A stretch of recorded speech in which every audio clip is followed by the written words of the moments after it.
I started, but it is what it is.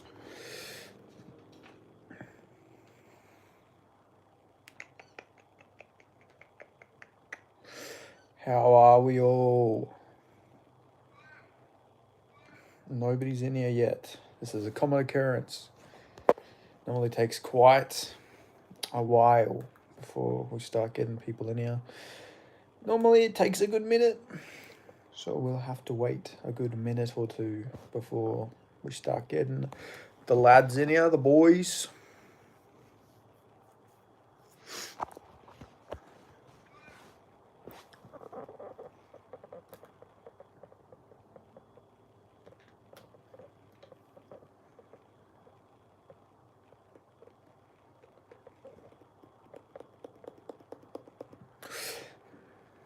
There's more fucking cokehead maxing than autism maxing at this point. But yeah, I didn't know what to title this. Like, I can't really think of anything interesting to talk about, like, to put people in here. Just finished my walk.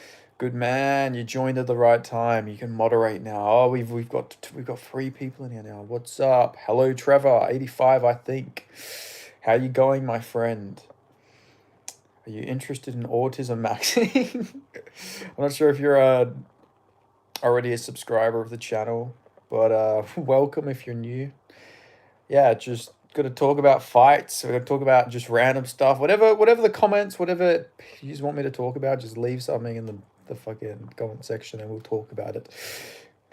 You know, well, yesterday I got asked some pretty crazy questions, so we'll see if we can get even more unhinged. Yesterday I was like 5 seconds in and people were asking me about my thoughts on women drivers. So peak Scottish weather today. I seen your story. It does look very nice there. Today it's been peak fucking Australian weather, as in it's 1 minute it's pissing down with rain, then it's sunny. You know, it's just all over the place. But yeah, Scotland's looking very beautiful today. It looks like a nice, good day in Scotland, which is good for you. You know, at least it's not pissing down with rain. And yeah, it was nice to see the billy goats. I think they were billy goats, just the Highland goat.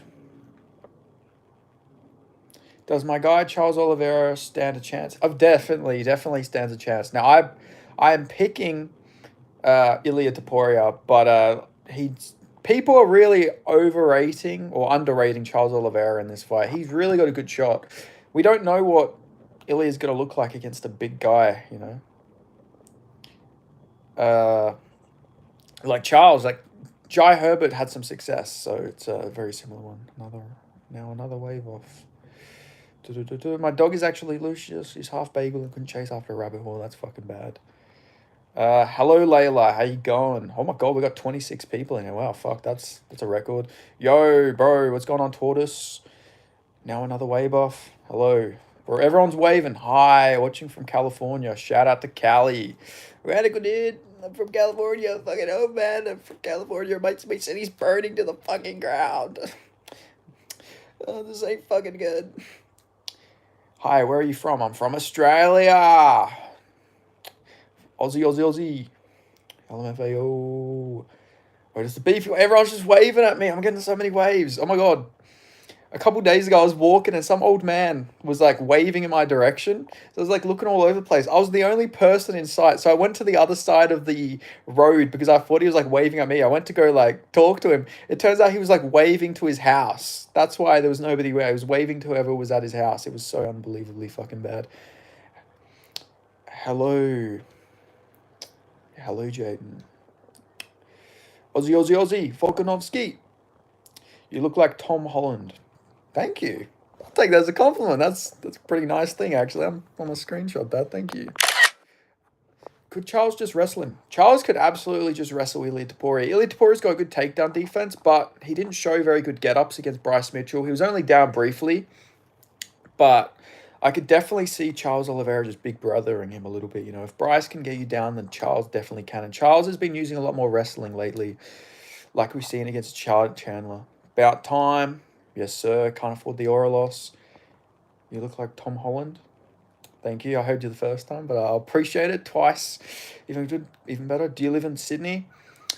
No, I live in Perth. I'm a Perth lad. I'm from Perth. Lord, grant me the serenity to stop that perk sliding for the six and to blind all my ops. Amen, brother. Bryce did get him down in like last 50 seconds. No point in getting up right. That is true. That could be just saving energy, but it didn't. It wasn't a good look. I still think Ilya's going to win. Like 100%, I'm picking Ilya Taporia. Don't get me wrong, but I do think that there is a big shot that Charles might just like. The thing is, when a champion moves up a division, we don't know how they're going to deal with a lot of things. Like there is a lot of question marks. You know, I know he did fight Jai Herbert, but Jai Herbert is obviously not even close to the level of a Charles Oliveira. Hi from a Zionist. You look like Justin Bieber before the PDD delegation. Is it P Diddy? Is it the PDD delegation? I'm not sure. I'll take that as a compliment too. I'm being told I look like Tom Holland and Justin Bieber, so you know they're both very popular with the women. So, hello, Jaden. How you going, mate? What's going on, my friend? Allegation. Ah, the PDD allegation. Are you actually a Zionist, Zach God? Are you like joking? Because like every time you come to the chat, it's just like hello from a Zionist. You know, like surely you got more to your identity than just being a Zionist. Come on. Is it night? No, it's 2 p.m., almost 3 p.m. here. So it's the afternoon. You know, that's why it's so sunny. Got the best fucking lighting right now. Diddy's getting away with it, mark my words. He will. Diddy will find a fucking way. He's rich. He's famous. You know, he will get away with it probably, unfortunately. But hopefully not. For me, it's dark. Oh, where are you from, Ava? That's the best part of me. The best part of you is that you're a Zionist. Fair enough, man. If you're Jewish, makes a lot more sense, you know. Dakota Ditcheva Benny. I mean, is that what I'm thinking of? Is that the PFL chick? Hi from a Nazi. Oh, we got some diversity in the chat. Yes, Dakota Ditcheva. Very beautiful lady. So we got a Nazi and we got a Zionist in the chat. Next week, let's get a commie in here too while we're at it. Let's build up an entire diverse fucking group here. Let's get a socialist, a communist. Let's get a fucking Islamist in here. Let's get everybody in here, shall we? An Israeli but currently living in Florida. Claim that you predicted Vulcan Oliveira would beat Taporia.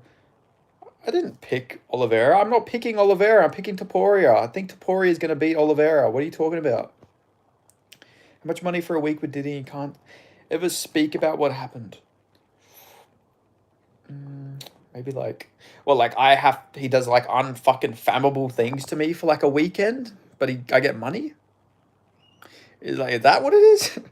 I mean, I don't really want to get anything traumatizing done to me by P. Diddy. You also predicted that Max was going to outbox Taporia. Who the fuck are you, J-Rod? You don't even watch my fucking videos. I picked Ilya Taporia to beat Max Holloway. Don't know who the fuck you're thinking of, mate. Battle Guard. Hey, do you eat Barbie? Indeed. Hi, hello from a capitalist. Yes. Prime Aldo would have destroyed them both. Do you like Tim Tams? I am a big Tim Tam enjoyer, yes. I try not to eat them too much because I would be fat, because I like to eat them in a certain way too. I like to chew the top bit off and then you let the Tim Tam. So we got hi from the PKK, we got hi from the KKK, and we got hi from ISIS. Amanda Nunes, Benny. You probably said Aldo was going to KO McGregor. No, I didn't say any of these things, mate. You're just making you're putting allegations on my name, J-Rod, you know? I don't like it. I don't fucking like it. Liked and subbed. Can you share your thoughts on your favorite all-time serial killers? I mean, I think you asked me this last time, Lovebug, but Ivan Milat, you know, likes his bushwalks. I like my bushwalks. I'm not a serial killer, but he was a serial killer, so we go Ivan Milat. McGregor will pound out over breakfast, lunch, and dinner. Yeah, and probably fucking unconsensually too. Hi from Mason. Hello, Mason. But yeah, J-Rod, you know, why are you coming at me like this, man? Why are you making all these allegations? You also thought Pena and Home were going to smash Harrison. All right, you're just fucking trolling me, you bastard. I was like, where are you coming with all these allegations? Like, you just come out of here nowhere. No, I would never pick Pena against anybody who knows how to, like, do anything at all. Is this guy homosexual? Who, J-Rod? Or are you talking about me? Because no, I'm not I'm not a homosexual. Just seeing if you're worth a sub. I'm always worth a sub, you know? You passed the test. Good work. Are you a Christian? I would, I know it's very cliche, but I would say I'm more of a spiritual, but not religious type of guy. Big time Jew, huh? No, I'm not Jewish whatsoever. I don't have a very Jewish look either. I think they would use me more for fucking... I think they would use me for fucking propaganda, if anything. Than me to be a fucking Jew. I think I would be used for German propaganda. You gotta stroke the trolls till they submit and subscribe 100%. Whatever that means. Whatever that means. Hey, mate, do you bather in a pool? Yes, I have a pool, actually. I'll go have a nice little swimmy pool in there. It's quite nice. It's a good investment in the summertime, that's for sure. What about you? Do you guys have pools? Hi, from Adolf, the son of Elvis. Fucking Jesus Christ. I had so many questions about the fucking... the Austrian painter yesterday. It was I got asked my thoughts on the Austrian painter yesterday. That was an interesting question. It's crazy how like any MMA live stream just turns into people asking you about your thoughts on fucking Adolf, for God's sake, man. But it is what it is. When you live stream it, you got to expect the questions. What's up from OH? OH! OH! IO! OH! OI. Shout out Stipe Miocic. And Angle Racing, of course, you as well. But Bailey, hello Bailey, how are we going? We have pools of tears and Spotcon after penny loss. Hey, I don't claim to be a cacti expert, but I don't know a prick when I see one. I mean, it's pretty easy to see a prick. Not you, host, we cool. Hi from Hamas residents, super Jewish looking. I don't think I'm very Jewish looking. I get told I look very European. I get told I look like very English, very Dutch. Immigrant mentality. Stipe Miocic, he's got that fucking immigrant mentality. I also heard you were a staunch Israel supporter. I am a fucking Australia first supporter. I only care about like the West, if I'm being honest, you know. Like I just don't want to fight any wars for any countries, you know. I'd rather just my country fucking mind their own business. What's up, good? Yo, from Florida, USA. Where you from? I'm from Perth, West Australia. From God's country. Not really, I'm just from the godless city of Perth. So Connor got a fight, finally. Yeah, he got a fight against some poor fucking Ibiza man. Just, let's not even learn his name, we just refer to him as the Ibiza man. We already had the old man in the pub, now we get the Ibiza man. It's not a resistance, the terrorists keep taking Masad away. You look like a serial killer, I forgot his name. Is it because I have cold, dead eyes? But no, I hope I don't look like a serial killer. What's up, Sir Benjamin? Not much, just my ceiling. Sorry, that was fucking lame. Yeah, I'm all good though. I'm all good. How are you, brother? Let's go. That's fire. Australia seemed dope as fuck. Australia is very amazing. I love it. I've been to other countries, but Australia is my favorite by far. Just very nice weather here when it's not pissing down with rain. Great animals and yeah. Dude is done. I don't see him ever fighting again. Money does that to some. Yeah, McGregor's done. He'll probably, maybe he comes back and fights, but I reckon he'll probably get smoked unless he fights Chandler or Bobby Green or someone like that. Sorry, not Bobby Green, King Green, because he's a fucking king after he got KO'd 3 times in a row.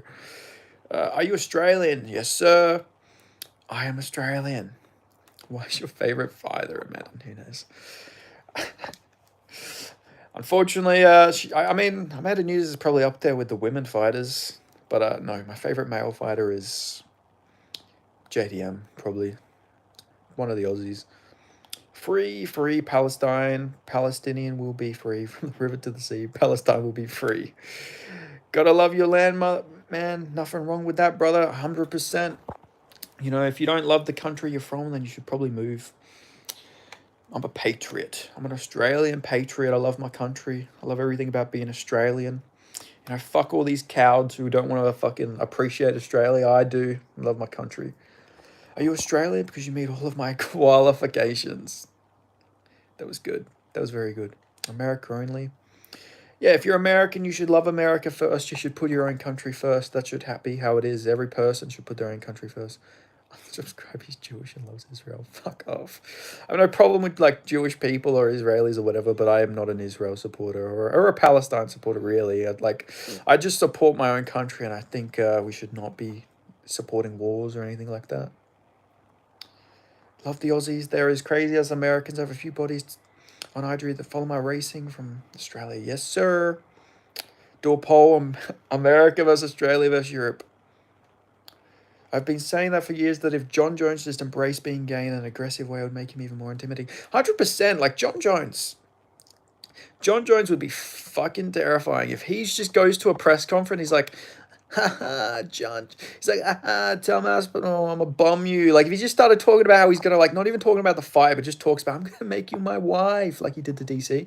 That shit would be scary, especially with all the allegations. If you're gonna start shit, it might be the best to avoid the unhinged cokehead fighter. Does your country have nukes? Not that I know of, but if I was in charge, I'd make sure we had fucking nukes. You know, not that I would want to nuke anybody, but it's good to have some fucking nukes, you know? If Israel can have nukes and they have 7 million people, why can Australia not have nukes? We have 25 million, 26 million people. Once Dana is gone, the fate of the UFC will be on the line. Yeah, Dana doesn't give a shit about the UFC at this point. Hunter Campbell will probably be a better head of the UFC at this point in time. But I reckon best guy for the job is me. I'll run the country. I'll run the country. I will run the company properly. I'll turn the UFC into an even bigger juggernaut. You know, I won't go and do power slap or any of that fucking cringe shit. Like, I don't know. I just can't fuck with the power slap stuff. It's just boring to me. Like, I don't know. I'd rather watch bum fights. Shout out to bum fights. Yes, they do. Dude, could you imagine? It's comfy as an American when we have an unnecessary large nuclear arsenal. 100%. Because you know you don't have to worry about anyone trying to fucking invade you. Unless they're fools. Hey, have you seen drop bears? No. Well, actually, I have. I have seen a drop bear once. But it was only at a zoo, unfortunately. In WA, the drop bears don't fall out of those trees here, unfortunately. Australia has 500 nukes, I think. They will when I'm in charge. Australia will have 1 million nukes. Nah, fuck that. Like, I don't know. Nukes are scary when you think about it, but if I was in charge of the nukes, there'd be no fear in the world. I would just... I don't know, what country would you guys nuke if you could nuke a country? let's just I wanna get where my chat's coming. Does it feel lonely out in Australia? Not when I look this good. Nah, it's not lonely. My city is fucking full. There's like 2.5 million people in my city, so it's like it's not lonely at all here. It's actually too packed. I live in the most isolated city in the world, but we still have like over 2 million people. Fuck it, Switzerland, the neutral country. Yeah, just fuck it, man. You want to be neutral? Yeah, all right. You're gonna nuke Switzerland. Yeah, well, I love that. That's a good mindset to have, Mr. C. Actually, I appreciate that. That's a based mindset to have. I would want to own zombie virus nuke if I was in charge. Fuck, can you imagine? Just nuking test their shelters. I'm like thinking about it. Like when you think about it logistically, you have like one free nuke. You can only pick one country.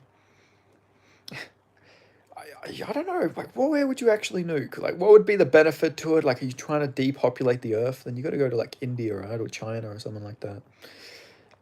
Test their shelters. Australia is expensive as fuck. Yeah, it's a bad thing about Australia is it's very expensive. Yasari Balari will nuke Australia. Oh, fuck you. Please don't nuke Australia. North Korea, that's probably a good shout. You'd want to nuke one of the countries that are just causing all the problems.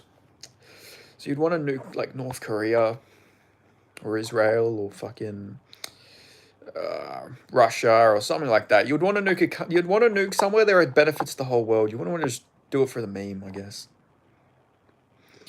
Or if you have a big nuke, maybe bomb a bunch of countries. Because if you wanted to, you could probably nuke like a bunch of like little countries next to each other.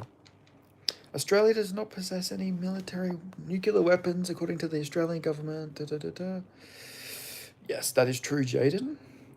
Why is Australia so expensive? Probably because we take in like almost 1 million people a year. So we have like a housing crisis. We have fucking all this shit that's like we just take in so many people that all the prices and stuff have to go up really quickly. So yeah, it's a bit unfortunate. Like it's all right with like immigration if it was like a bit more chilled and relaxed, but like they let in way too many people too quickly. So like we don't have enough houses or supplies or everything. So that's probably why I would imagine. I could be wrong. Could just be the economy's gone to shit. But yeah, everything's just very expensive here, unfortunately.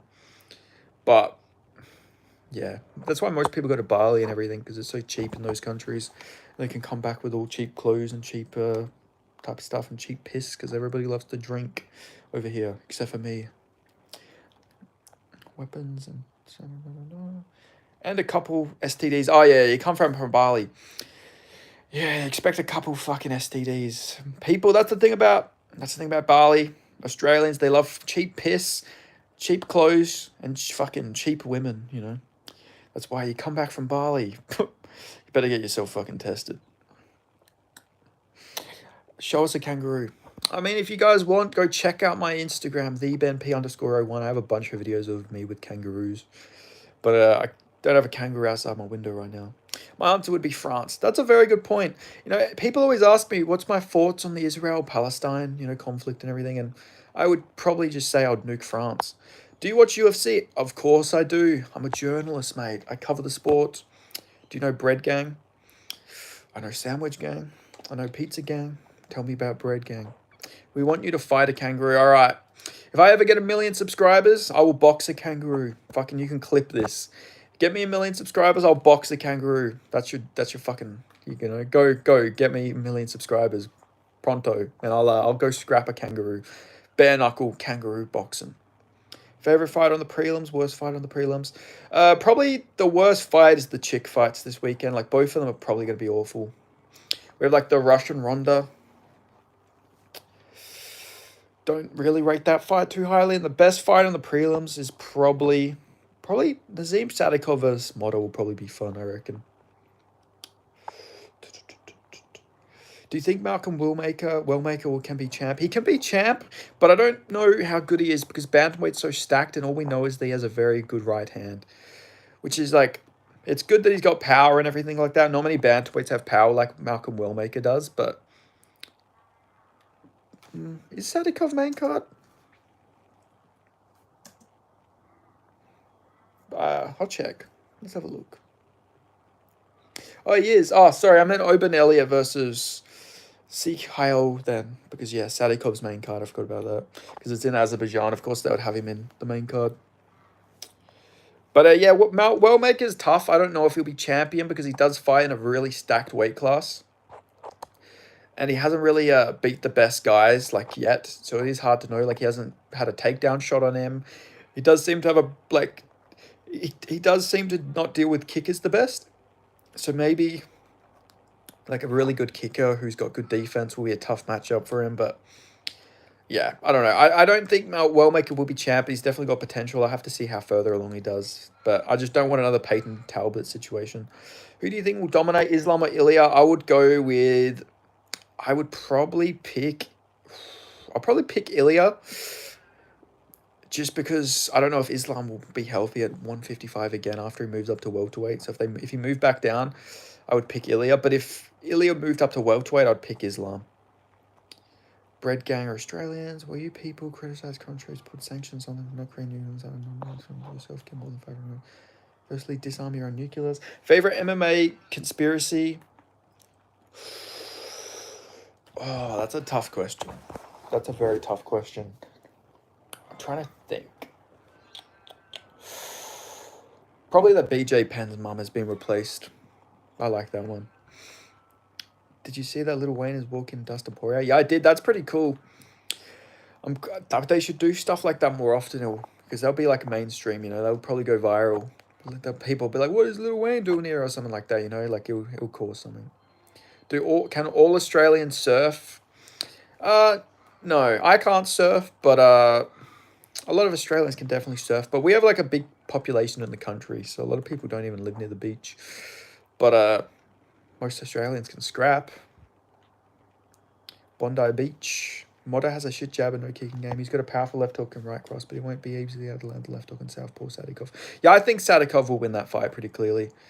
I don't think Motta will win. Like, I got Sadikov, but I reckon Motta could make it interesting. You know, he's looked improved since he's been training with Brad Riddell. His cardio's looked a bit better. Like, Mahashate is like a decent win, but I'm still think Sadikov will chin him because Motta doesn't have the best chin, but can they scrap? Who, Aussies or Kangaroos? Because yes to both. Like, especially country people. People in the country can absolutely scrap. I reckon we'll have a big amount of UFC fighters coming out of the country soon. You know, like Ballarat, country towns. Are Aussies the only white guys that don't get a stroke from sunlight? Yes. I would say so. We deal with the sun very well. You know, it's been 200, 300 years. We've been here and we've all come to it pretty well. Trump versus Putin in an MMA fight. Who wins? Oh, Putin smokes Trump. You know, Trump's a lot bigger than Putin, but Putin is like very skilled. He's a bit smaller, but he's a judoka. He's got a big martial arts background. Trump will have the size, but Putin smokes him, you know. Especially in the ages, everything as well. I would say that we get a first round submission from Putin. I reckon it would be a layup for him against Trump. Putin versus Mark Zuckerberg. That's a bit more interesting because Mark Zuckerberg's younger. He's more in his prime. He's been training. But I would still pick Putin. I reckon Putin would still smoke Zuckerberg. Zuckerberg doesn't look like he has that dog in him. Do you think Umar Nurmagomedov would have dominated if he not broke his hand in the first round? I think Merab still would have won because I think Merab was also very injured going into that fight. So I don't know. I guess they'll have to rematch. We'll see how it does. But I don't know. Merab's pace was never going to stop, and Umar did gas out. I think maybe he would have actually gassed out more if he didn't break his hand, because he probably would have thrown a lot more, and he probably would have got even more gassed. Probably. Looks like no Yair DEI title shot anymore. Dana said Movzar is next if he wins. I like that. I'm very happy about that. Yair Rodriguez should fucking stay away from a title shot, especially you lost to Wash Brian Ortega. These lockdown kids are now trolling Jones for delaying the Tom Park calling, but trust me, when the fight happens, Joan Lee's going to submit Tom and there'll be no place left for them to hide. I mean, it's possible, but I don't know. I think Tom would beat John, but you never know. You know, John does always prove people wrong, but I think Tom's a bit better than like a Cyril Gane and current Stipe. Plus, he's much younger. He's in his prime. He's a bigger guy as well. But again, John Jones, you can never doubt him, especially if he goes back on the cycle. Did you watch the footy last night? Up the Maroons? I didn't actually. I had a few people message me about it, but I don't really watch footy or anything like that. I will occasionally watch AFL, but not rugby league or rugby union watcher. I do like watching on Box though. P. Diddy versus 50 Cent. 50 Cent would smoke P. Diddy. 50 Cent actually boxes. He boxed, he used to apparently, this is what he said, so you got to take it with a grain of salt, but he apparently used to like beat the shit out of Floyd Mayweather. Obviously sparring and everything, but apparently like they would scrap and he'd be really good at it, and he's a lot bigger, so I'd go 50 Cent. Unless P. Diddy's like, is P. Diddy allowed his signature baby oil? Like, is he like fucking slip and sliding every time like 50 Cent tries to get a hold of him? Because that may sway my opinion. He could just slip and fucking weave everything if he's got his baby oil. Dislike Jones for holding up the division, but I'm secretly rooting for beat John just for the chaos. I mean, the chaos, it wouldn't really be chaos because John would just retire straight after. 50 Cent was a Golden Glove winner. I've heard that before.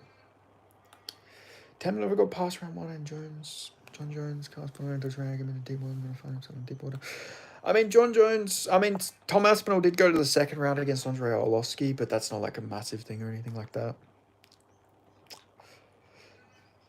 Tom might catch John, but John got a bigger and better chance of John damaging Tom's injured knee. John is evil. He got a lot of devious tactics like that shoulder crank he did on Texture and Glyphs. That is true. You can never underestimate John Jones just winning via fucking evil means. Like, he will just find any way to win these fights because he is probably the most evil UFC fighter that's currently still on the roster, you know. Like, he is just the fucking devil, I swear. He like made a deal with the devil that he just won't lose. Doggy's Corner Bros. He reads every chat as best he can. He's witty, doesn't ban trolls.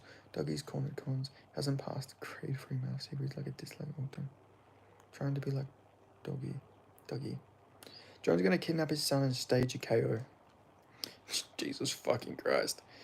Any word on if there will be a last second edition to 317? I'm not sure. I haven't heard anything, but I hope they add something because that card's looking fucking extra weak right now. Like, the card was weak, but it was like, oh my god, the card's got like some new additions. It's looking good now. And then boom, we've taken a fight off.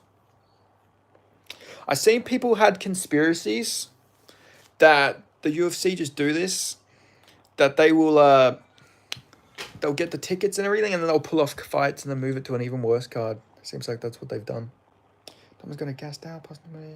He had 4 nobody, and John's resume is the best of all time.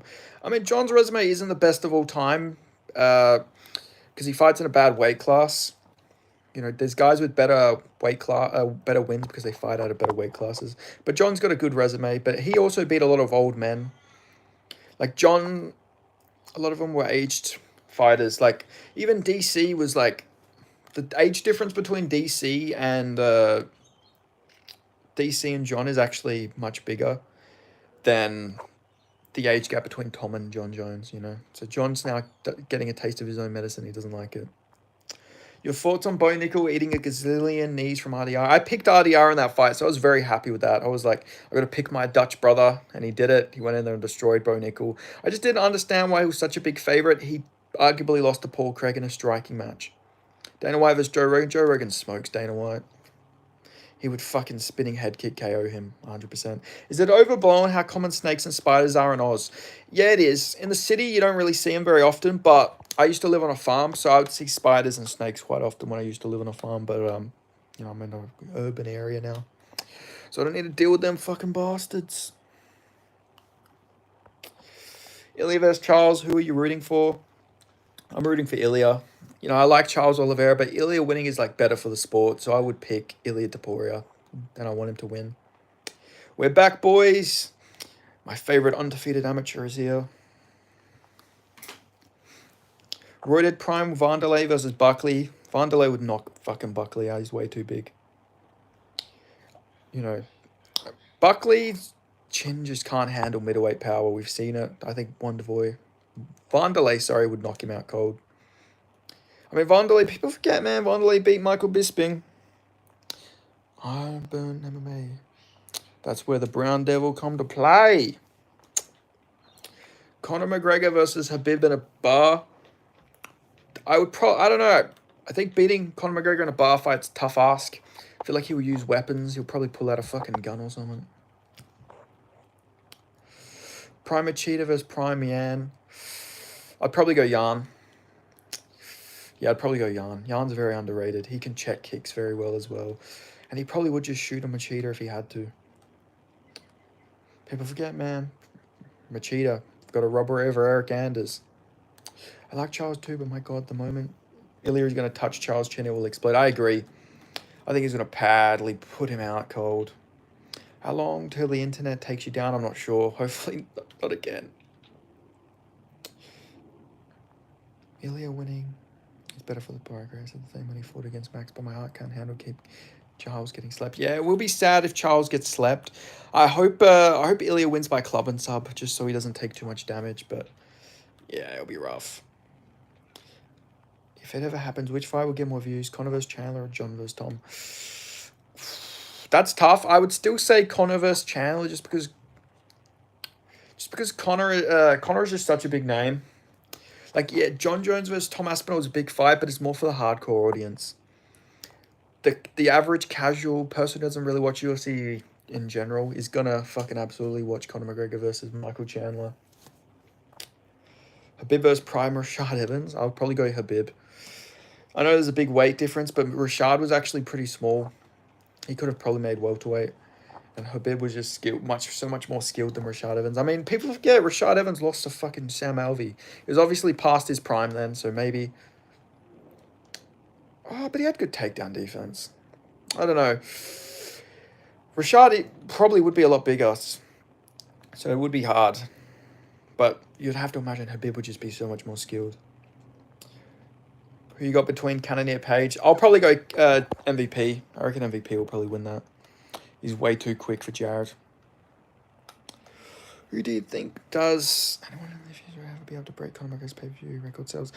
I think it'll be tough to ever break Conor's record. You know, Conor is just, he's like the Mike Tyson of fucking the UFC. It doesn't matter who he's fighting. You'd put him in there against a broomstick and he'll fucking still do 1,000,000 buys.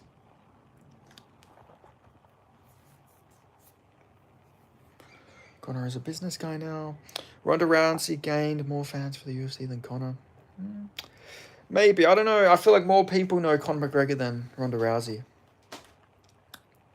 No way. I don't think Habib will land a takedown. He can't even take down to be honest.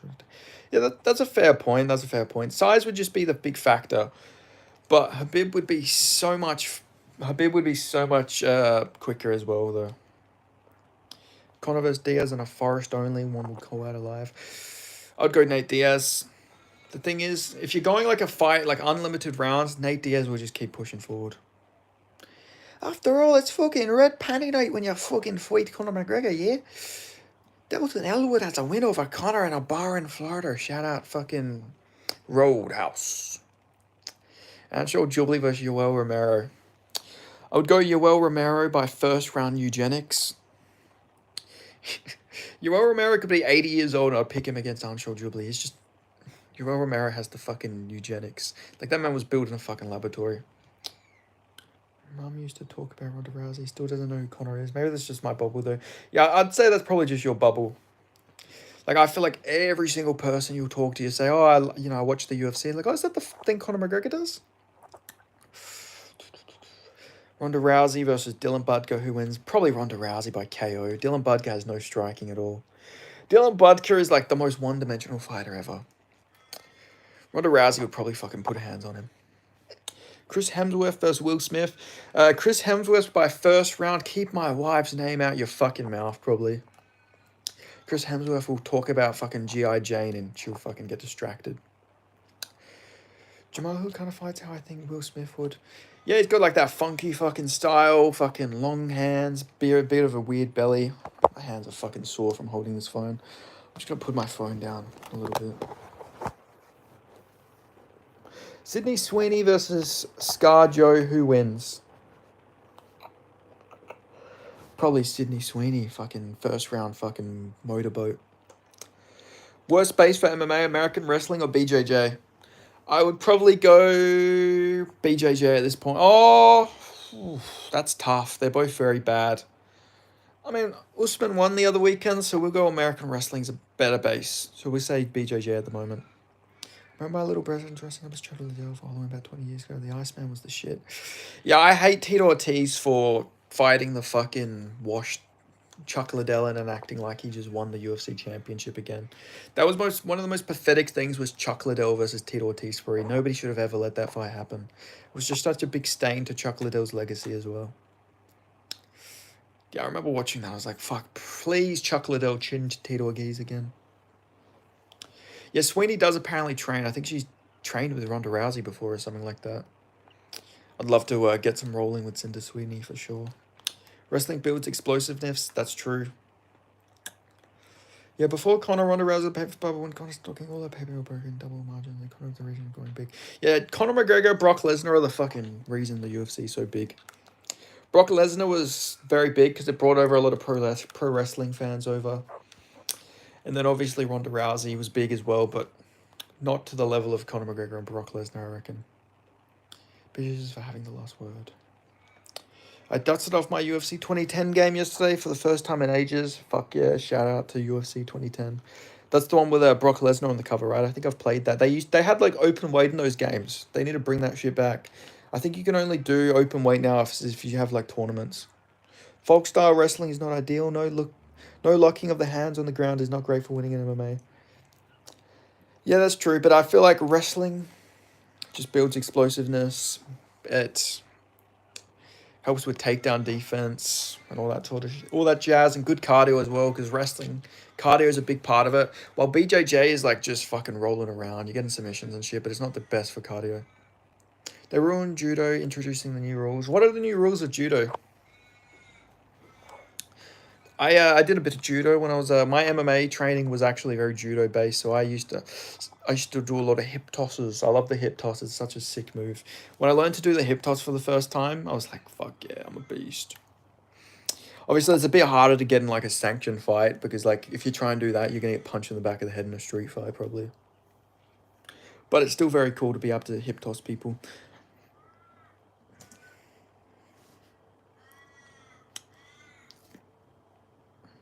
You now put your finger on the opponent's bum now. They ruined judo. I mean, shit. I might have to get into some judo. Messi versus Kevin Hart. Oh, Messi would fucking smoke Kevin Hart. He's an athlete.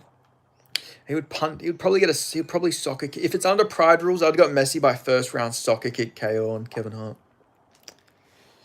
You find it fair to say KSW and Octagon produce better UFC fighters than BFL players? I would 100% agree with that. I would actually put Ryzen up there though. I think Ryzen actually produces the best established guys. Yuri Prohaska, Manel Cape, that other flyweight guy from I think he's Uzbek. I forget his name, like Turmarov, Ramazan Turmarov or something. He beat Charles Johnson. That guy. Yeah, I'd probably say that those ones have the best. They made judo cool now. Hey, if you can fucking put your finger up their bum, that's a power move. Definitely wrestling is great. I wrestled from the second grade, senior year of high school. I love wrestling, but I focused on freestyle and a bit of Greco-Roman. But freestyle is better. Yeah, probably, yeah. I'd agree with that. Greco-Roman's good, though. Like, Andreas Gustafsson was really good. Like, he uses it to clinch fuck people and beat people in the clinch. That's, like, how you should be using Greco-Roman. UFC early rules, Messi can soccer kick. Kevin Hart with his soccer shoes on. Interesting. I'd still go Messi. Do you have any male cousins who I could take out for ice cream respectfully? I do, actually. I've acquired a few cousins, male cousins. if that's what floats your fancy, Rick Shaw. Randy Couture was a Greco champion. That's true. Randy Couture was very underrated for his time, I reckon. Like, Randy Couture's not a guy who gets a lot of respect, but he was like a double champ before it was cool. Obviously, he didn't have the belts at the same time, but he won 2 belts. Beat some good guys. He was a fucking, like, midget for, like, heavyweight as well, and he just destroyed all these guys. Like, Randy Couture. Plus, he gave MMA a good name because he absolutely destroyed James Toney when James Toney came to MMA. So, shout out Randy Couture, the fucking natural. What a legend. And also, I don't know if you guys remember this, but we loved... Mate, he was not underrated. No, I'm talking about now. I'm talking about like with the new fans. Obviously, yeah, during the time Randy Couture was appreciated, but now I'd say Randy Couture because he has a lot of beef with the UFC, so they like don't give him his appreciation. Like he didn't get a Hall of Fame or anything like that. Like Dana hates Randy Couture, so unfortunately he doesn't get the props he deserves. But I would say that Randy Couture, shout him out. I remember one time he got caught fucking posting porn, and it was like. Oh, no, not posting porn. He replied to some lady who had, like, a shaved pussy. And Randy Couture was like, what am I meant to do with this? I don't want a child. And he was, like, commenting and replying to it on his, like, main account, like, all pissed off that she shaved her bush. It was very awesome from the natural Randy Couture. What do you think of Cannonier versus Venom Page? I got Venom Page, probably by decision. I reckon it would just be too quick for Jared. But Jared could definitely chin him. I don't really like MVP too much at middleweight, but, I'll go with MVP. He was my dad's favorite fighter. He's the reason we got into wrestling. My dad was a boxer, but wanted us to wrestle because of the natural. You got a good pops then. Shout out to Randy Couture though. Like I really do. I used to go back and watch all the Randy Couture fights. You know, him versus Tim Sylvia was great because like Tim Sylvia is a big stiff idiot. You know, he was one of the worst champions of all time, and Randy Couture came out of like 2-year retirement to destroy him. Young Ben P. Hello, Mason. How are we? How are we all going? 18 people. Wow, I'm fucking getting the views up there. I mean, guys, don't forget, if you're not already subscribed, subscribe to me. Like the video. Help a brother out. Let's try and build this. Randy is a bachelor to this day. He ain't heard no one. And, hey, let's not forget, Randy Couture's son actually beat Ryan Couture, who... his son is Ryan Couture, who beat Hassim Ghazali, who wrote my name on an Israel missile. So shout out to Randy Couture for producing Ryan Couture, who owns Hayim Ghazali. So shout out to the natural and shout out to the Couture fucking family. Cannonier looked good against Robo. He did, but he got dropped twice. And I think that MVP's a lot better. MVP was supposed to be a fun signing. I thought the only entertaining fight he had was Holland. That wasn't even that good. I thought the Shara Bullet fight was like relatively entertaining. I just think Shara Bullet just doesn't have any boxing. So it was just a bit of a kick fest from him. Why did he write your name on a missile? I called him a loser. And then he wrote my name on a missile. Yeah, as you do, you know. Shmo and Ariel versus Uncle Chael. Fight takes place in McDonald's, who wins. Uncle Chael, fucking first round KO, fucking takes them both out. He'll fucking double noogie them. He'll have one arm, he'll have both them in one arm like this. He'll have them in a headlock, and then it'll be like, yeah, it'll be like that. I got Chael. Ariel and Shmo via Jewish witchcraft. People forget, man. The Shmo's Jewish. People forget. People don't know that. You know, Ariel's a Mazari, like he's a Middle Eastern Jew, and the Shmo is an Ashkenazi Jew. And we'll see if the Middle Eastern and the European Jews can unite against Uncle Chael. Chael would whoop their asses for 5 rounds and get caught in a flying triangle. That's probably a fair call, to be fair. I still can't, to this day, I can't believe Chael's son got fucking triangled by Anderson Silva. Just, how? How do you fuck it up that badly? Colby got too much scar tissue now and he doesn't have that wrestling ferocity anymore. I 100% agree. It's done for him. He's done. I don't think we see him have any more success. MMA Guru versus MMA Joey, who wins? MMA Guru by first round fucking destruction. MMA Joey, the only thing MMA Joey should be fighting is his fucking waistline. He should be fighting obesity. Does Guru know who you are? Oh, I've been in spaces with him before. Like, he's aware of me. Like, he's mentioned me in videos where I've, like, broke fights before. So I guess he sort of knows me. He wouldn't, like, recognize me too often, though. But Guru definitely knows of me. But it's not like he probably would. He would have to like look at my page or something to really remember me. He spent 10 hours a day shoving needles in his bum cheek and only 10 minutes on triangle defense. Nina Drama versus Lara Sanko. Fight takes place on Dana's bed while he's sleeping. I would go. Laura Sanko would fucking destroy Nina Drama. She was actually a fighter at one point. Nina Drama's.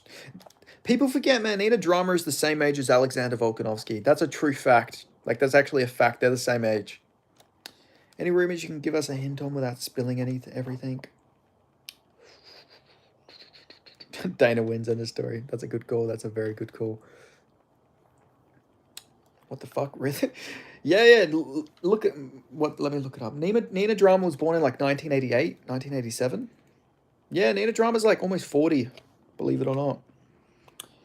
She was also a Playboy model, if you didn't know. She fucking posed for Playboy. And we've all probably seen the images. Shout out to Hugh Hefner. The old perv. What interview are you most proud of? Probably Steve Erceg. I interviewed Steve Erceg before he fought Pantoja, so I was very proud of that. To get an interview with like a title contender.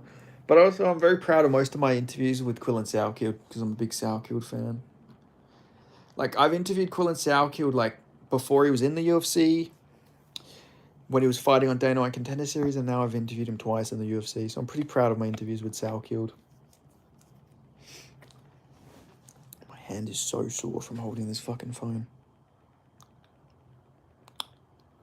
Conor versus Habib if Habib got out of the bus. I'd probably go Conor McGregor by mobbing. He had like 20, 30 people. Who do you think can dethrone Pantoja? He's really boring. I don't think Pantoja is that boring, but I actually think... Let me try and get it this way. Oh, for fuck's sake, it fell anyway. You guys can see me still.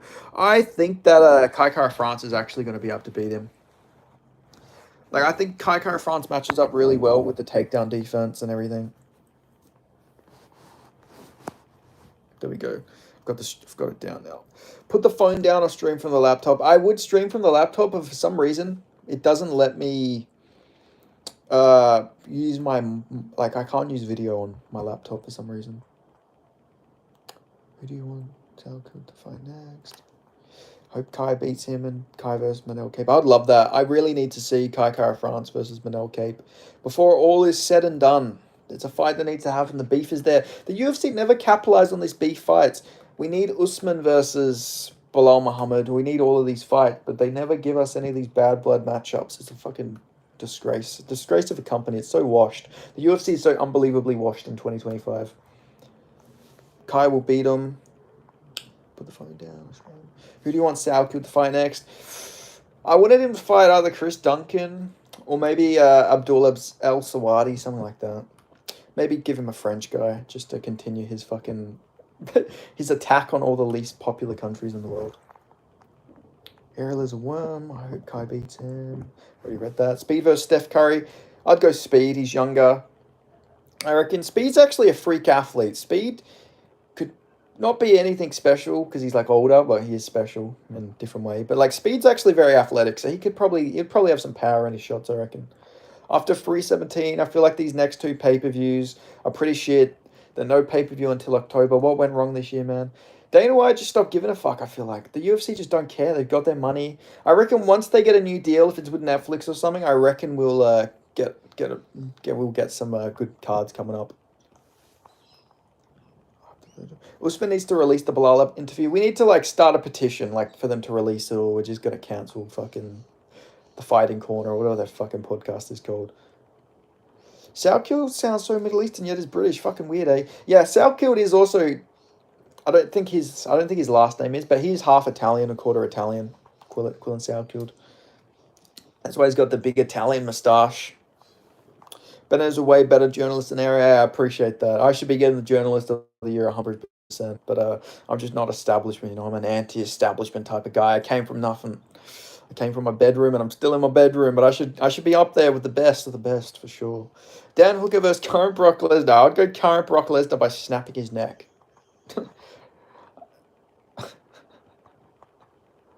I think Brock Lesnar would just be able to super like slam Dan Hooker around. Dan Hooker's hand is like broken as well. He'd be like, Brock, stand up, hey, let's go, hey, stand up, hey, what Tuitoa, stand up. I don't even know where he's from. He always says where he's from, but I forget. But he'd say something like that, and he'd have like the cast on. He'd trying to fight he'd be trying to defend the takedown from Brock Lesnar. He'd be hitting him with the cast, and then Brock Lesnar would just slam him on his neck, probably. Forehead stream, indeed. Got to show off the fucking forehead. Brock Lesnar kills Hooker via Bulldog choke. I agree. I would go with that as well.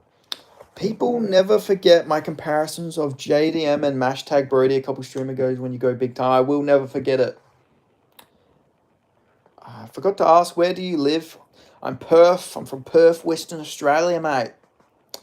Sup, King. Hello, Southern Cross Combat. It's Joel Rasserman from Southern Cross Combat. How you going, my friend? How are we today?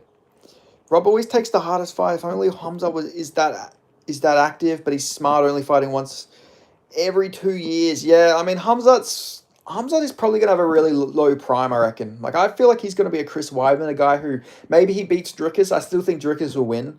But I reckon he's trained himself so hard. He trains so fucking unbelievably hard that he's just going to be so washed. Why is Bryce moving down?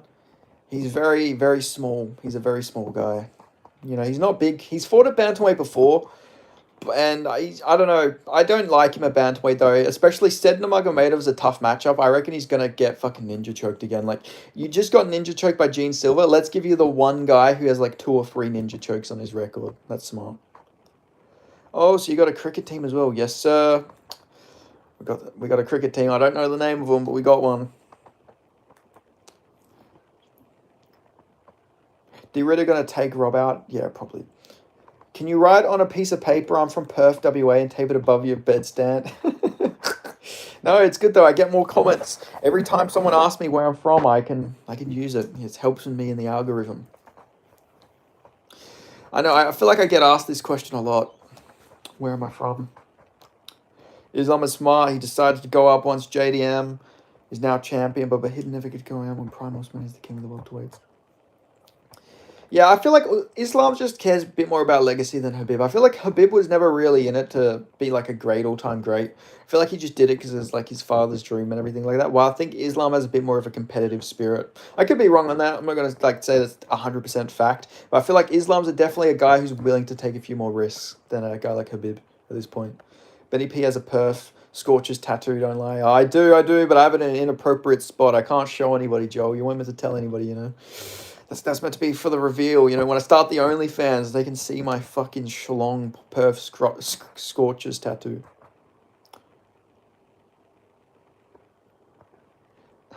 To efficiently wipe your nose, use a soft tissue and generally wipe or blow out mucus, being careful not to irritate the skin. For a runny nose, you can also try a nasal rinse with a saline solution.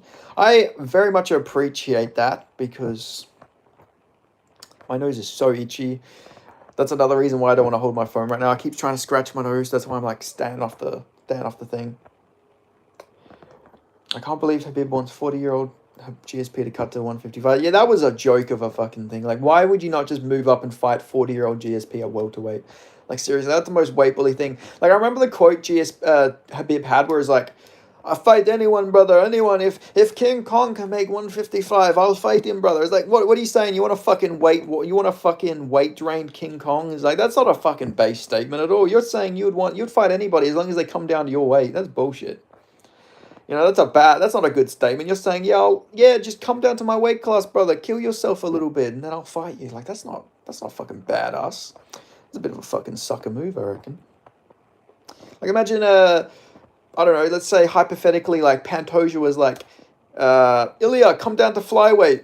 You know, I'll fight flyweight. If Ilya Tapore can make flyweight, I'll fucking take him on. I'm not scared of him. Like, that's not fucking badass. You're gonna go jerk it. Have a good one, Ben P. I mean, Rick Shaw, if you want, you can jerk it to my forehead, if you want. You know, if you want to stick around and chat. Well, I know the names of the cricket team players from right. I don't want his names like Brett Lee, Travis Head, to still playing names. Amin Schumann, Ricky Pointy, many more as well. We got our MT also. Have you got data on your phone? Bushwick stream. I would definitely do a bushwalk stream if people wanted to see that. Just I'll show everyone the great outdoors. Ben, you ever interviewed Ben Vickers? No, I'd love to interview Ben Vickers though. I feel like that'd be a good interview. They have to strip Jones 100%. Strip John Jones 100%. Drickus is going to take Jemiah out. TJ killed himself to go down to 150. Even the TV isn't helping. It's like a zombie. Benny P, do you like bush? I like all types of bush. I like the Great Australian Bush, and I like the Great Australian Bush. Wink, wink, nudge, nudge. But yes, no, I like bush. I feel like it depends on who the bush belongs to, though. Of course, like if it's, you know, if a fine woman has a bush, like it builds character. But she's like, I don't know. Some of the women, bush can actually be a good thing. It doesn't always have to be full European shave, you know. Did you know Diddy killed Tupac because he couldn't smash him? I do know that. He also was weirdly... I won't shave before I come to... Oh, Joel. Come on, don't make me act up on stream, man. Like, come on, calm down, buddy. Joel, I was going to ask you this when I was messaging yesterday, but we got to do some sort of... what's the word I was going to look for? Like, we have to do some sort of crossover. Like, either you interview me on your channel or we do something on my channel.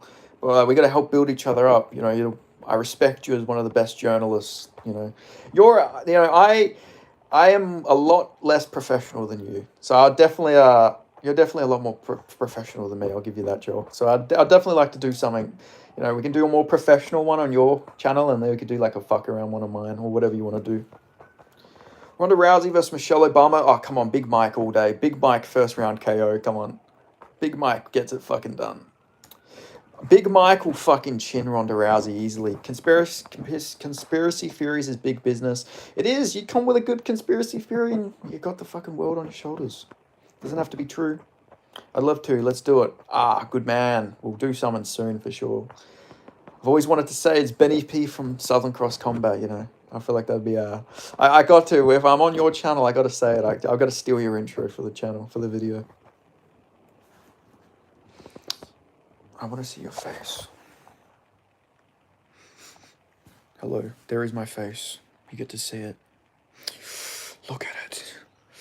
Look at it. Look at it. Have you been to any UFC events, and which one was your favorite? I went to UFC 284, Islam Makhachev versus Alexander Volkanovski, and I loved it. But the thing is, I probably wouldn't go to another event unless I'm like, if I get like a media pass. Because the thing is, it's fun and everything, but the whole time I was literally just watching the fucking Titantron. That's the one bad thing. Permabullah. Hello, Permabullah. How are we? But yeah, 284, I loved it. I loved going to 284. It was like a sick card. JDM fucking ragdolled Randy Brown like he did the fucking splits in front of me, so that was pretty cool. It's me, Swag Boss. Hello, Swag Boss. Long time no see. You still working?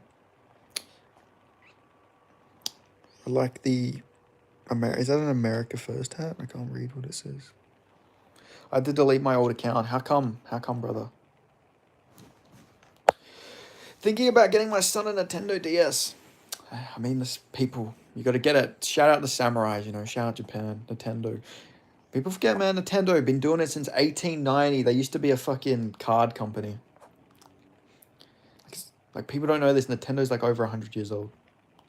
If Hamza not able to submit Drickus in the first 2 rounds, then he's probably... Then Hamza is probably gassed. Then it will be a long night for my bro Hamza. Yeah, absolutely. That's how I have it going. I think Hamza will do very good in the first round. He might get a 10-8 even. But I think that he'll gas out and then we'll get Drickus Duplessis taken over. Drickus just has that grind. He has that dog. He has the cardio. Because even if they're both gassed out, Drickus is still going to push forward. $1 billion US cash to you, but the only downside is Dana can ditty you anytime he wants. Would you accept? Anytime he wants, whenever he wants. Oh, I don't know about that. I want money, but I also don't want my fucking...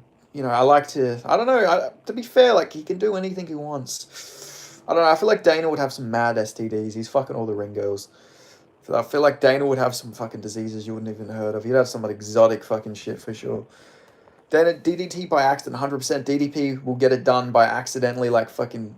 He'll throw, like, a punch that will, like, badly drop Hamza. Hill or Roundtree. I got Roundtree, but the more I think about it, I sort of wish I picked Hill. Because I've never rated Roundtree, and I'm, like, thinking about the matchup. Yeah, Hill looked horrible against Yuri, but I don't know. He seems like a tough matchup for, like, a guy like Roundtree. But I don't know. I picked Roundtree just because he was coming off so much damage, and he got knocked out by Yuri. You know, his chin seems like it's deteriorating, but... And plus the leg kicks, the big factor was leg kicks, is Jamal Hill's like had an Achilles injury, tore his ACL and everything. So yeah, I will probably go Roundtree, but I'm not super confident. I think DDP has the edge in striking against Hamza. I agree. DDP's got the striking edge. Hamza's got good power, good leg kicks, but Drickus is just like he went like 30-0 in K1, or not actual K1, but like in kickboxing. In like South African promotions, which is, you know, not the greatest because like it wouldn't be the best level of comp, but he knocked out a lot of people. He had like a kickboxing base, so you know, and he was out striking Izzy, so I reckon he could have some success against Hamza. The takedown threat might be scary, but I reckon Drickus is the type of guy to probably shoot on Hamza. He could probably get reversed and it might fucking end up bad for him, but at least get the forward in Hamza's head probably. I employ an Indian for a project, but there was one scam area his friend has me looking at the YouTube account will link to my Gmail and no spam. Jesus Christ. 25 Indians versus Jones. I would go Jones. He'd fucking destroy 25 Indians. At least DDP and a duck, 100%. Leon Edwards versus Michael Morales. I'd go Morales by first round KO. Hamza, I got... This guy goons aggressively. I do. I'm quite a big gooner. I don't watch pornography, though. Pornography's bad for your brain.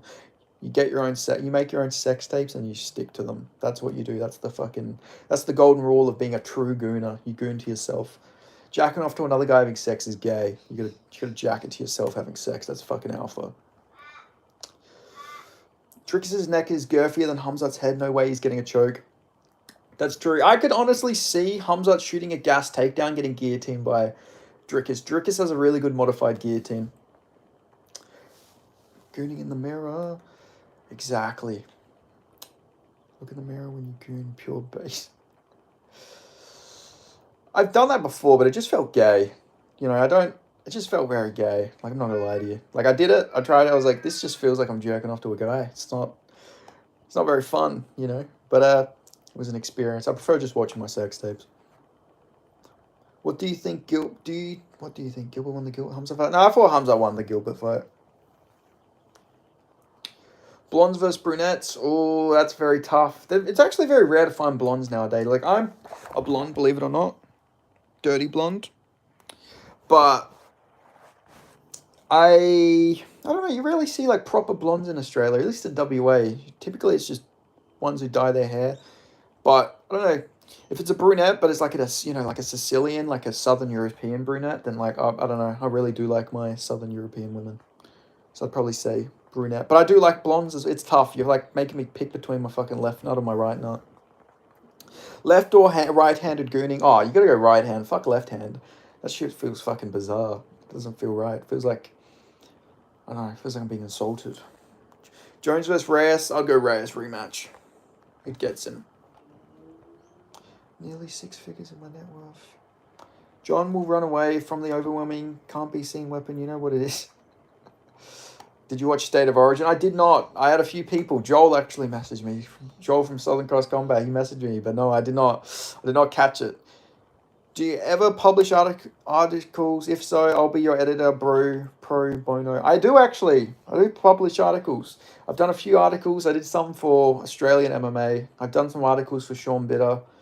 And I think I maybe did another article for somebody else. So I've done a few articles for a few different publications. Beers or bongs? I don't smoke or I don't do weed, but I have done both. I'd say beer, 100%. I prefer alcohol. Even though I haven't drank for 5 years, but yeah, I'd say beers, 100%. Prefer them over to the cones. I gave you the answer. Do you think Ming Yang Zhang will be champ one day? I think he will, but within 2-3 years. I mean, light heavyweight's really bad that Ming Yang Zhang will probably just chin his way to the top. Like, people forget, he used to be like a welterweight. That guy's definitely on roids, which I actually like. He's like a CCP, like, fucking agent. Like, they've definitely given him the, like, fucking the best juice in the world. The fact that he's like China's only hope of a male champion because he's fighting in a shit weight class. So I reckon Ming Yang Zhang will probably get his shot at the top at some point in time. Project was gambling. It's a long story. Jesus Christ, it seems like you've been through it, swag boss. Ming Yang Zhang is death taking juice made in the CCP lab. 100%. Like, Ming Yang Zhang himself is actually the reason Hong Kong isn't free. I don't know if you knew this, but like, they didn't send like soldiers to stop the protest. Like, I heard Ming Yang Zhang was actually made in like a Tiananmen Square like fucking laboratory. Like, they were using him. He was actually, his mum was pregnant with him for like 6 years before he came out the womb. John Jones drunk versus Cormier sober. John Jones drunk, probably. John Jones drunk would probably be even nasty. He's like actually going for the eyes. He will blind a guy. He'll squeeze their nuts. Probably jack him off. Make him uncomfortable. Oil check him. Can't believe he compared himself to Habib. Yeah, that was very stupid of Anshul Jubilee. I don't know what the fuck he was expecting. No, what do you think about Islam versus Conor? Oh, I'd go Islam. Submission. I think he would take him down. Beat him up. Get him out of there very easy, mate. Very easy. Lemon squeezy. Oil check to eye. Yeah, he would. John Jones drunk would do some real dirty shit. Like, he would actually put his finger, like, not on the outliner of the shorts. He'd actually put his finger right up the ass and then he'd put it in the eye. He'd, like, give him pink eye, like, fucking disgustingly. Like, he would win the long game if he was drunk. You know, John Jones would do some fucking disgusting shit if he was drunk. He'd be a vicious drunk in a fight. Why do all Aussie football players conveniently get caught with little white baggies of laundry detergent whenever they go partying? I mean, are you really a fucking sports player if you're not going out and enjoying some nose beers? Come on, mate. Stronger chin, Nate Diaz or John's wife? Ah, come on, man. You gotta go John's wife. She's taking shots from a heavyweight. Nate Diaz is fighting lightweights and welterweights. You gotta go John Jones' wife. Which part of India are you from? Stronger chin. So, why don't you redeem it? I'm Australian. I'm from New South Wales. I'm Croatian. The Croatian sensation. Croats are cool. Croats are like people. Anyone from the former Yugoslavian republics are always pretty cool. What do you think? Why John Jews PDD? Why he's like the most gallant and tell him why want more and more extra and not learning why he failed 2-3 times. Because John Jones is just greedy. John Jones, I feel like he's a very insecure person, so he needs like juice to like fully be comfortable. Even though he's got all the fucking natural skills in the world, he's got good wrestling technique, he's got the length, he's got the height, he's got the genetics and everything. He still needs roids because he's like, at the end of the day, he's still a very insecure person. People forget, man, India's a subcontinent. People forget, man, Nepal and Sri Lanka are different countries. They're a marauder. Light heavyweight, so shit. A mediocre fighter like Carlos Ulberg is 1 win away from a title fight. This is my hot take. Carlos Ulberg is going to become champion, but he's going to beat Ankalaev by robbery decision. I think he's going to put on such a dog shit fight that they're just going to give it to Ulberg, even though he's probably going to get outlanded. But I think he's just going to do some big leg kicks and they're going to give it to him. Like, I don't know. That's just something I keep picturing is that Ulberg is going to win it by fucking fluke decision, like split decision, like an absolutely horrible fight. Like this is what I'm picturing. My favorite autistic journalist. Yes, sir. That's me. I should be, you know. I'm a special breed. There's nobody else like Benny P. John said the hardest he's ever been hit was by Rashad Evans' overhand. Yeah, probably. That was a younger John. He was a bit smaller then, you know. It was that light heavyweight. He was young, probably a bit not harder to cut, but he was probably a bit smaller, not as big as he once was. Rashad Evans was probably a bit more evenly sized at the time. Carlos Ulberg winning the title might be worse than Ankalaev. Honestly, yeah. Like, he is from New Zealand. He's an Anzac, so, you know, I don't disrespect him in that way. I've seen him in person. Holy fuck, he's one of the biggest human beings I've ever seen in my life. The guy's massive. And I do always root against Carlos Ulberg because he shouldn't be that handsome and be a fighter. Like, he's a model. Like, fuck you. I hope you get slept. Like, I don't hate the guy, but I do wish for him to get his nose broken and him to get made a bit more regular looking because it is a shame. Like, he just can't be that tall. He can't be up to fight. And he can't be, like, a good-looking dude and be UFC champion either. Like, Carlos Ulberg needs to be nerfed. DDP or Chimaev? I got DDP by 3rd round or 4th round stoppage. Is the stylebender done or can he still win the belt? He's done. He won't ever win the belt again. I don't even know if he'll ever win a fight again unless he gets a easy matchup. Have you seen the pic of Nagano next to Shaq? I have. It's fucking crazy how small he makes him look. For you, who is the UFC GOAT? I think it can maybe be Habib, Mighty Mouse, or John. Maybe DC compared to his height for fighting heavyweight class. I still go GSP. I go GSP or Mighty Mouse. Neither of them had roids. GSP's like level of comp actually aged pretty well as well. Do you ever feel your fandom waning, like on the UFC? Or do I mean like, what do you mean on the BennyPMMA fan base? Because I feel like the fan base here is growing like crazy. But yeah, sometimes I feel like the UFC is just a bit boring. Like they'll put on a boring card like Macy Barber versus Blanchfield. Or sorry. My apologies. I mean, they'll put on a card like UFC Fight Night Klein versus Gamrot, and it'll be a bit piss poor, but you still see a few fights. You're like, all right, this gives me motivation to watch it. But yeah, definitely sometimes I'm like, why the fuck did I choose this as my like fucking career? Don't want to be a UFC one. But yeah, do you think Buck vs. Hype is officially dead now? Yeah, it is. It is. But the one silver lining is Buckley didn't lose to a striker. He didn't get knocked out or anything like that. So I guess you could still argue that there's still hype as him as a striker. You know, Gary's a striker. He's a striker. I reckon that would still sell. But I feel like Buckley needs to fight like some sort of like lower level competition. We need to get Buckley a KO, build his confidence back up, and then you can do the Cuck versus the Buck. Style Bender versus Pfeiffer. I mean, that's a good matchup for Izzy because he would be able to just leg kick Pfeiffer, and Pfeiffer just can't take leg kicks or check them. But at the same time, Pfeiffer could just brutally chin him because Izzy's chin is going now. GSP versus Habib. I'd probably go Habib if they were to fight like when they were meant to fight. Prime for prime, it's a bit tougher, but I don't know. Habib is probably next level grappler, but if GSP can keep it standing, it'd probably box him up. Yeah, she also made a good mate. good point, mate. GSP also great. He can also be in the GOAT debate. 100%.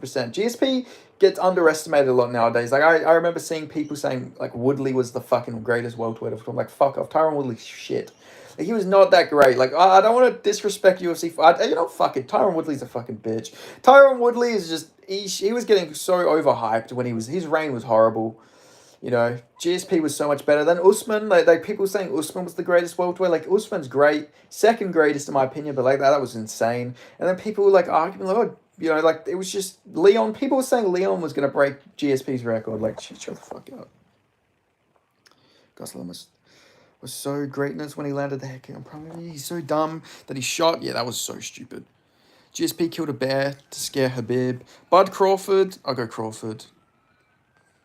Bro, I can work on a trial. You can monitor me that time. I'm trying to scan this and readers. What do you want me to hire you to do? Bud can expose Canelo, Buckley, and Gary should make contact with the bug at the guck. Comes home with Ian Gary, your son comes home with Nunes. Which one are you taking? I would go my son coming home with Amanda Nunes because I'm like, damn, you fucking tamed the lioness.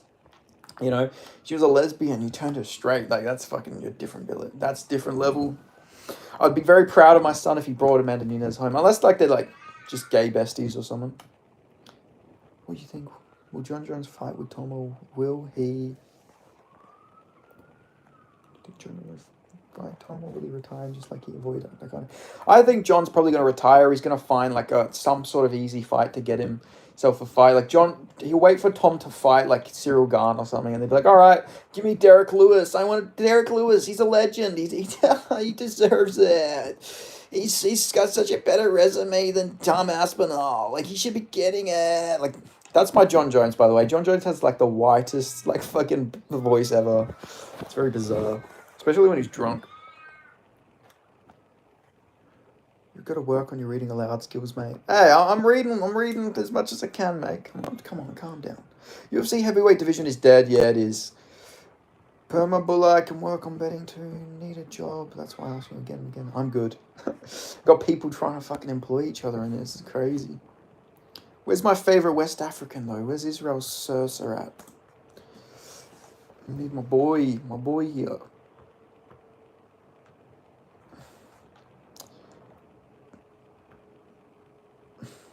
If you had to pick one active fighter to get brutally chinned on a pay-per-view, who would it be? Oh, that's a very, very tough question. And I would probably say Ian Gary. I can't lie to you.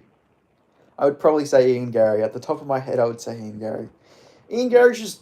The thing that annoys me about Ian Gary is he acts like he's some sort of marauder, like he's a first-round KO artist and all this stuff. He hasn't got a KO since, like, 2022. Like, he acts like he's, like, this KO artist. Like, he acts like he is who JDM is, and that annoys me. So I'd say Ian Gary.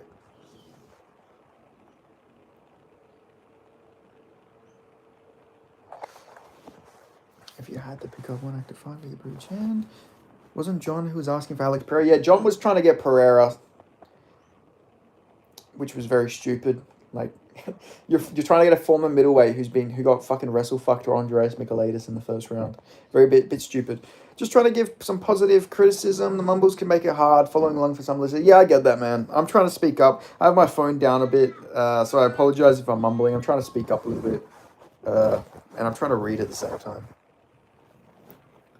I'm a diehard Benny Fee man. I know, mate. I know. You messaged me. You made me come and do this stream. You messaged me to tell me to come live. So shout out to Mr. C. You know, he is a big fan. He did message me to go live, and I did. You know, I couldn't let Mr. C down. John Malley has to choose. Show Ian Gary some respect. He sold Bilal versus JDM. He sold JDM versus Bilal with his kid giving JDM MMMs. Very true. Very true. Do you think JDM should drop the nice guy act? Well, this is what I've been told, because I have a few sources who know JDM. Like, I've reported a lot of JDM's fights, and a lot of his training partners told me he really wants to, like, knock out Ian Gary and, like, follow-up shot him when he's unconscious. So, like, JDM, I feel like before Ian Gary would see, like, a vicious side of him. Like, I'd imagine at the press conference, like, Ian Gary would be like, you need to sit there, shut your mouth, and leave my son's name out your fucking mouth, or something like that. He'd, like, try and talk like McGregor. And JDM would be like, I don't even think that's your son. Your wife fucked another man. because you're a fucking cock. Like, I don't know, he would be vicious. I feel like if they did a press conference, JDM versus Ian Gary, you'd get like some really nasty trash talk from JDM. Like, he's Aussie and he's Ranger. So obviously JDM can trash talk with the best of them. He would have had to deal with trash talk his whole life being Ranger. What would you get you hyped more? If the UFC made it official, Tom versus Nagano or Tom versus Bones? Tom versus Bones at this point. I want to see John Jones knocked out. Who does Sean O'Malley fight next? Probably Figueiredo. I could see Sean O'Malley versus Figueiredo, or Sean O'Malley versus Cejudo, because Cejudo's going to retire his next fight. And I think they're both good matchups. You know, both former flyweights, but Sean O'Malley needs to build his confidence back, and those are good fights. I don't know how long Figueiredo's out, because he did injure himself, but those would be my choices. Man, I really want to see the fight between Habib versus Tony. Well, I think now should retire. He gets on the fight. Yeah, at this point in time, if they did Tony versus Habib, Habib would be overweight, obese, and Tony is like has the strength of a senior citizen, so it'd be pretty awful if they did it now. I'd probably go Habib, even if he's morbidly obese. He'd probably just sit on Tony for 3 rounds. Now that you said that, I'm sold. I want to see JD versus Ian Gary over JD and Islam. I'm not even joking. I just want to see Ian Gary get him like knocked out. Like, I don't hate the guy. It's just he's so arrogant and he talks so much trash. Like, I don't know. He's not ever put on a great performance. Like, the thing that annoyed me was like when he beats Carlos Prates, he was like this, and he like put the cigarette and he's like stomping on it. Bro, like, you almost got knocked out in the last round. You can't do that. I get you clearly won the fight, but you can't be like doing that after you got almost knocked out in the 5th round. Like, if you like put out the smoke, you were at least on fucking fire for a minute. Like, you were getting battered for like a round and a half. Like, just fucking chill out, little bro. I lost all respect for Ian Gary, what he did to Neil Magny. Yeah, that was just dog. Like, Neil Magny's been such a good guy for like most of his career. Like, yeah, he said that, oh yeah, it's like I got to put a whooping on him like he's my son. That's all he said. He didn't say, oh, I got to go home and like domestically abuse my son. I got to go home and I got to 10-6 my son. Neil Magny can't even put damage on UFC fighters. What do people think he's going to do? Go home and clinch his fucking son against the wall? Like, he's not going to go in there and like fucking 3-piece his son. Like, just fucking stupid. But yeah. What do you think currently? Which weight class is good to watch? UFC isn't the same like it was before. Welterweight's really good at the moment. You got JDM, you got Prates, you got Gary, you have Buckley. You still got Usman in the mix. You've got Shavkat Rakhmonov, who fights fucking once in a blue moon. But, you know, like, welterweight's looking pretty good. There's a lot of good prospects coming up. Andreas Gustafsson's coming up. I know he's a bit of an older guy, but I hope they fast-track Gustafsson. He's a fun fighter. There's Jacoby Smith coming up at welterweight. Mike Malott, even though he got fraud checked by Neil Magny, he could maybe still make it to the rankings. Like, there's a lot of good guys at welterweight. I reckon Kevin Holland's like making his way back up the rankings. Like, I reckon welterweight's probably in the best place for a division. You got Islam moving up. Like, there's a lot of movement around the divisions. But for other weight classes, I'd say right now heavyweight's just bad because there's not an active champion, which annoys me. Which is just a shame because John Jones is just busy in Thailand caressing men's hair and doing what God knows what, doing whatever drugs or whatever he's doing or whoever he's doing in Thailand. But yeah, that ruins the heavyweight division, obviously. But lightweight, I'd say, is maybe going to do good with Ilya moving up. Does Topuria run through Oliveira? I don't know about run through. I reckon the first round could get tough. Even though Charles is normally a slow starter, I think Ilya might be an even more slow starter. So I could see Charles Oliveira moves forward, maybe head kicks, does a lot of clinch knees, big shots and stuff like that. But I would still say Ilya's going to knock him out 2nd or 3rd round. But I reckon Charles will make it a scrap. Charles is always pushing forward, pushing a pace. He'll make it a tough fight, I reckon. Congratulations to Alabama on losing MMA. They've become the only state where giving CTE to your son was legal prior to sanctioned MMA bouts. Hell yeah, brother. Yeah! Shout out Alabama. I'm going to go home and I'm going to get on my cousin. And my cousin's also my wife and my sister. Yay! I feel bad for what they did to Aljo. He's the only guy they can think of that had 3 title wins and never got a rematch. Yeah, Aljo got fucked over real badly. But they gave Sean O'Malley a rematch because, he beat Cheeto Vera, man. You got to give him the shot. He beat Cheeto, man. Ilya versus Paddy. Ilya would knock him out. Charles is prone to getting hit clean. Yeah, I think Ilya will knock him out. eventually he'll knock him out. Maybe not the first round, but the second or third, he'll get him out of there. What do you think? Who can break Khabib 29-0 record? It's probably like a hot take. I'd probably pick like someone like an Arman Sarukian. Arman was a bit younger coming up. I feel like if Khabib stuck around, Arman would have been a tough fight. Good takedown defense. Good striker. Yeah, I feel like someone like Arman, you know, who showed in like when he was 21 or however young he was, like he went in there and he had a fucking hell of a fight with Islam Makhachev. So I reckon he would have maybe beat like a bit of an older Khabib, but that's all I can think of. I still think to this day Khabib would probably beat a lot of the current lightweights.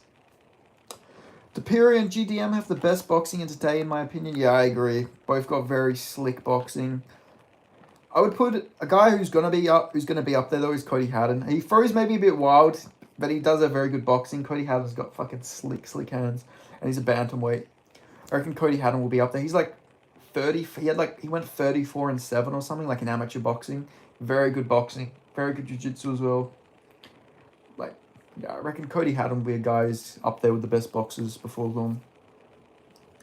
I want to see a fight between Izzy versus Hamza. Me too. I know it sounds bad, but I just want to see Izzy just go on a T-Wood type downfall. Like he already is technically, but I don't know. Just he talked so much shit to Dricus. He race baited him and he made it all about race. So I would just like to see him keep losing, if I'm being honest. Like, I don't know. Izzy does seem like every time Izzy loses though, he seems like he becomes a better guy. So like, that's also another thing. Like he seems like such a good guy. Like after he lost to Amava, he became like best friends with Rob. Like that was pretty cool. Ian Garris, if I got his name, would be a funny fight. I think that's a nightmare matchup for that guy's name. I can't remember. I think Ian Gary would probably win. I just think that Bilal's like takedown defense. I think that Ian Gary's takedown defense would be too much for Bilal. Bilal would push forward, but I think that Izzy would beat him up. I didn't like Izzy on a belt film and Amavov KO'd him. Yeah, I did feel bad for him because like Amavov is a guy who didn't even chin Phil Hawes. Like I get you could improve and everything, but like Amavov didn't knock out Brendan Allen. He didn't knock out Chris Curtis. He didn't knock out like a bunch of these guys, but he knocks out Izzy. Like that's just crazy. That's just a sign to me that Izzy's chin's gone. Like he can't take a punch anymore, and he will probably get knocked out. I want to see Izzy versus Anthony Hernandez next. By the way, that's the fight I want to see. Imagine I feel like Hernandez would fucking break him really badly. Sucks because I know Prime Izzy would never lose to Amavov. Yeah, I feel like he wouldn't, but you never know. Amavov has decent boxing. Izzy's always struggled against boxers, so maybe it'd be an underrated tough matchup, but he would probably still win in his prime. But he did look prime form in the fight. It was just his ability to take a punch was clearly gone. Unlike Oliveira, who can lay down when he gets hurt real bad, Izzy doesn't have that choice. Yeah, that's true. If Izzy gets knocked out, it's not like he has that jiu-jitsu to like, recover or anything. He's gonna get just knocked out. I didn't even know who Amavov was before he knocked out Izzy. I just remembered Amavov for losing to Phil Hawes. Like he arguably beat Phil Hawes. It was arguably a draw against Phil Hawes because he did almost knock Phil Hawes out.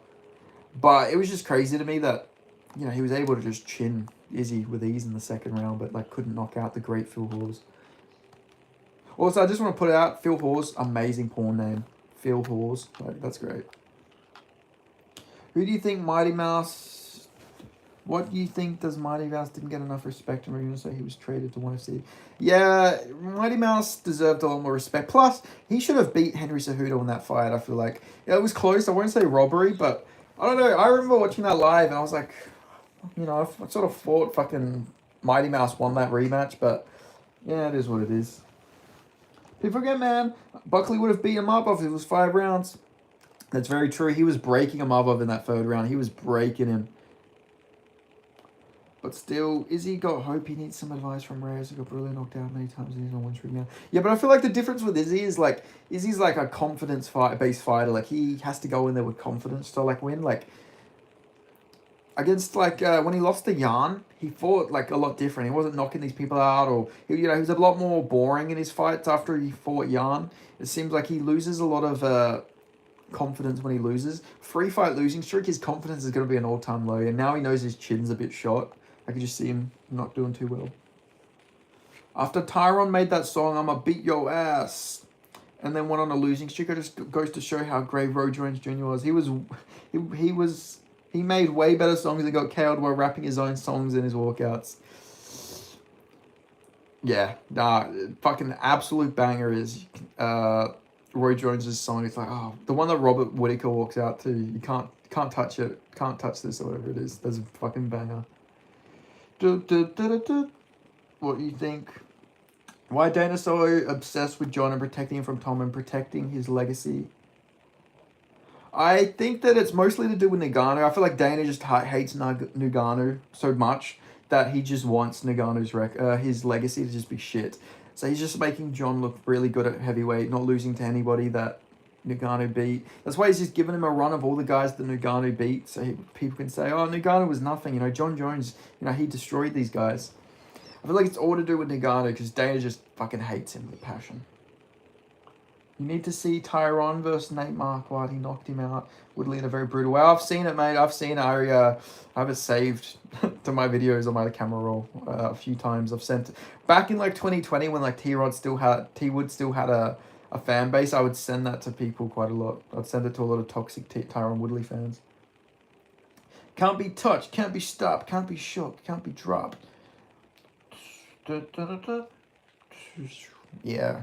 Roy Jones Jr., people forget, man, lost to Anthony Mundine. Fucking a shame. No, he didn't lose to Anthony Mundine. That was Mosley, actually. That was Sugar Shane Mosley. No, he lost to Danny Green. He lost to Perth's own Danny Green. But he was very past his prime when that fight happened. I'm not going to claim that as like a big victory for Danny Green. Roy Jones Jr. was like fucking 40 years old by that time. Who's had the worst downfall in UFC? The first that comes to mind are Ferguson, Woodley, Johnny Hendricks, and now Izzy. I would say T. Ferguson for sure. He never technically got his undisputed title shot, which is like fucking bullshit. So I'd say him. He went on like a 12-fight winning streak. Now he's on like a 6-5 winning streak.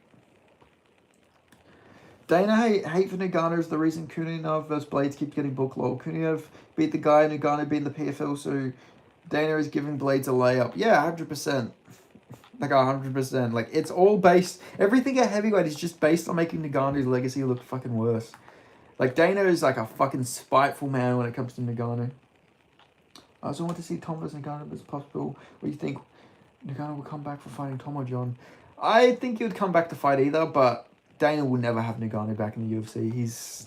I think that relationship is like almost impossible to repair. You know, Dana just fucking hates him with a passion, unfortunately enough. Remember, if you guys are new to the channel, make sure you subscribe. I'll go live almost like maybe every second day, maybe every day at this point. If I keep getting more subscribers, more likes, more, you know, donos and everything like that, I'll just keep going live. So make sure you guys subscribe, put on notifications, so when I go on these streams, you guys can join me and ask me questions. Do you think Marvin Vettori can take the Leon Edwards head kick that sent Kamaru to the Shadow Realm? I'll do you one better. I think fucking Marvin Vettori could take the fucking head kick from Moko Crocop and not get knocked out. He could take the left kick, is it left kick cemetery, right kick hospital or whatever it is. I feel like he could take that left kick from Moko Crocop and not get knocked. But Marvin Vettori's just got an insane chin. Is there any way you can notify us when you go live? I think if you put notifications on for me, I think it does notify you when I go live. I think so.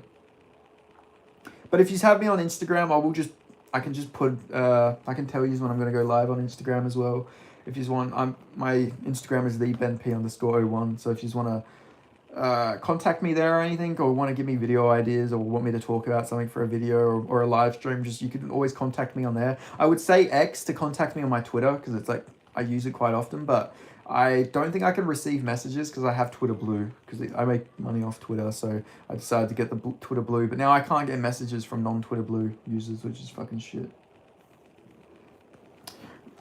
Randy Couture should be inducted into Hall of Fame, but Dana hates him and makes sure that he's never mentioned. Yeah, Dana, that's what I say, Dana's very spiteful. Very spiteful to Randy Couture, very spiteful to Nagano. He's a very spiteful man, you know. Even Dana's like mum fucking hated Dana, like it's just, which is crazy. But like there's a video out there of Dana White's mum talking about how he fucked over his own grandma. He told her he's gonna get her a house and everything, and then he just stopped contacting her. Like I don't know if maybe there's more to it. Like I don't know if Dana White's like a literal evil narcissist, but that's a video out there by Dana White's mum.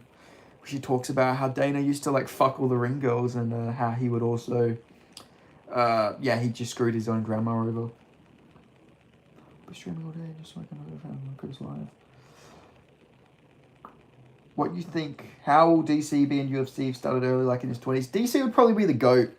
If he started fighting, instead of doing, like, going to the Olympics and all that stuff he did, he probably would be the GOAT. He would probably just, like, I don't know, because he would have been fighting around the 2000s as well if he joined the UFC in his 20s. He would have ran through that whole block of heavyweights. He would have probably got, like, fucking 15 title defenses. Like, he would have destroyed Tim Sylvia. He would have beat Randy Couture. He would have beat all them guys. Randy Couture is such a legend. He's old as fuck, and he finished prime Chuck Liddell. Yeah, people forget, man. He's a marauder. He also beat, oh my god, the guy who was in, like, he was a one champion at one point. He was a Filipino dude. Brendan Vera. He beat Brendan Vera. Like, that's actually a very well-aged win. Vera was still winning championships and won and everything, like, 10 years after he beat him. Randy Couture's got, like, an underrated resume for sure. People forget, man. People forget. I completely forgot that this stream was called Autism Maxing with BennyPMMA. So yeah, shout out the name. We respect the autism here. He's also controlling Brock at the fence. Yeah, that fight against Brock versus Randy Couture is crazy because Brock Lesnar cut to make 265 and Randy Couture weighed like 215 in that fight. That is crazy size difference. It's going to be one of the biggest size differences we've ever seen. Do you like New Zealand reggae music? Midnight Marauder is a dope song. Yeah, I like a lot of very unique types of genres of music. You'd never believe it. But yeah, I like New Zealand music. I don't think I really heard too much New Zealand reggae, but I do like reggae in general. I've listened to a lot of Jamaican music, man. I listen to a lot of that type of stuff. I like Russian music, even if I don't understand it. It all just sounds fucking badass. I like Macedonian rap as well, which is another random thing I like. We got to get you interviewed, Craig Jones. I would love a Craig Jones interview. Once I get a big following and I can get you guys to just harass everybody, I need to do like a live fucking interview with Craig Jones. I feel like me and Craig Jones would fucking get along like a fucking house on fire. Like, I don't know. Oh my god, my voice just died for a second. But yeah, I'd love to interview Craig Jones, 100%. John Jones mostly beat fighters who are old and past their prime while he was young and in his prime. Absolutely. This is what annoys me when people say John Jones would beat any man walking this planet. Like, yeah, if the average man walking the fucking planet was 50 years old, like, yeah, he's great, he was good, but his resume is highly overrated. Like, light heavyweight's one of the worst divisions in the world as well. And he was beating, like, all the aging veterans, all former middleweights as well. His resume was all old middleweights. You know, besides like Shogun, who was also old and past his prime. Like Shogun's prime, like, was in the fucking 2000s. He had a really low prime, like a really not a very long prime. What do you think of the Gracie killer Sakuraba? Sakuraba's a beast. His son actually fights in Ryzen, believe it or not, and they just keep throwing his son to the wolves. His son got like a guy with like 20 fights in his second fucking fight in Ryzen. So I don't know. They sort of threw Sakuraba Jr. to the wolves a little bit, but Sakuraba is a beast. Which, yeah, it's crazy when you look at it, because Sakuraba is like a welterweight, and he was beating like heavyweights, light heavyweights. Like, he literally could have been a welterweight. He fought, who did he fight? He fought, oh my god, I can't remember his name. Lightweight guy, though. Legend of the sport. I can't remember his name off the top of my head, but yeah, he fought a lightweight, a welterweight. He beat Lesnar, Gonzaga, and Tim Sylvia and James Toney. The James Toney fight is hilarious. Like, that fight is so funny. Because James Toney said, I'm not going to train wrestling. I'm not going to train judo. I'm not going to train jiu-jitsu. I just need boxing. I'm going to land these big, meaty hooks on him. Pretty much is what he said. To get to the gist of it. His youngest win was Game. That's what I'm saying. Like, Gunn isn't even very good. Like, I'd say Gustafsson. Reyes is like twice the fighter that Gunn is. 100%. Like, a Reyes rematch would be tougher than a Garn rematch. 100%. I really want Tom to beat John, so he a bit humble and come back to reality, because he talks and looks so full of himself. Well, John Jones is a narcissist. Like, he is a narcissist. He always puts on the whole God complex and everything. He does all that God stuff. He talks about God. Like, I know stuff about what John Jones is doing, all right? I've heard. He was in Perth here. I heard what that man was up to, all right? He's no God-fearing man. Like, I even seen a video where he's doing fucking shots and shit. Like, he always talks about sobriety and he's sober. Now, fuck off. No, he's not. I've heard some stories, all right, when he was here. That man is definitely 100%. He's the same fucking drug-using guy that he always was. You know, he's always partying. He's never lying. He'll never learn. Really want to talk about Prime BJ Penn is a beast as well. He fought 200-pound Machida. Yeah, absolutely. Like BJ Penn was not scared of anyone. BJ Penn wanted to fight Randy Couture when he was the light heavyweight champion, but Dana said no. I miss Prime Machida. The Machida era has begun. Rob's fucking Shogun in his first title defense and then loses. The Machida era is over. Did you hear Chris Eubank Jr. has to explain his use of the sword to the boxing commission? That's fucking bullshit. Why the fuck does he have to do that? The boxing commission, they're all such snowflakes with all that type of stuff. Like, why does that matter at all? Like, why would he need to explain any of that to them? He's a marauder. But yeah. Shogun smashed Machida. He did. Dana many times mess up fights we want to see. Well, yeah, like they always do it, man. They always fucking do it. Like Dana had the opportunity to make Jorge Masvidal versus Kevin Holland. I mean, I get Jorge retired, but they should still do that fight. Jorge's coming out of retirement. They should do that fight. There was beef there. He stopped them from beefing. It was actually making a press conference entertaining. He's like, hey, knock it off, you goofballs. They're not even fighting each other. It's like, hey, at least they're making the press conference fucking entertaining. I remember a fan wanted Rashad to sign a pic of his knockout from the Machida fight. He's so pissed. Oh, yeah, I would be pissed too. I've seen that. I felt so bad. Like, Rashad Evans is one of the good guys of the sport as well. Like, why would you do that to Rashad Evans, you know? The disrespect, unbelievable.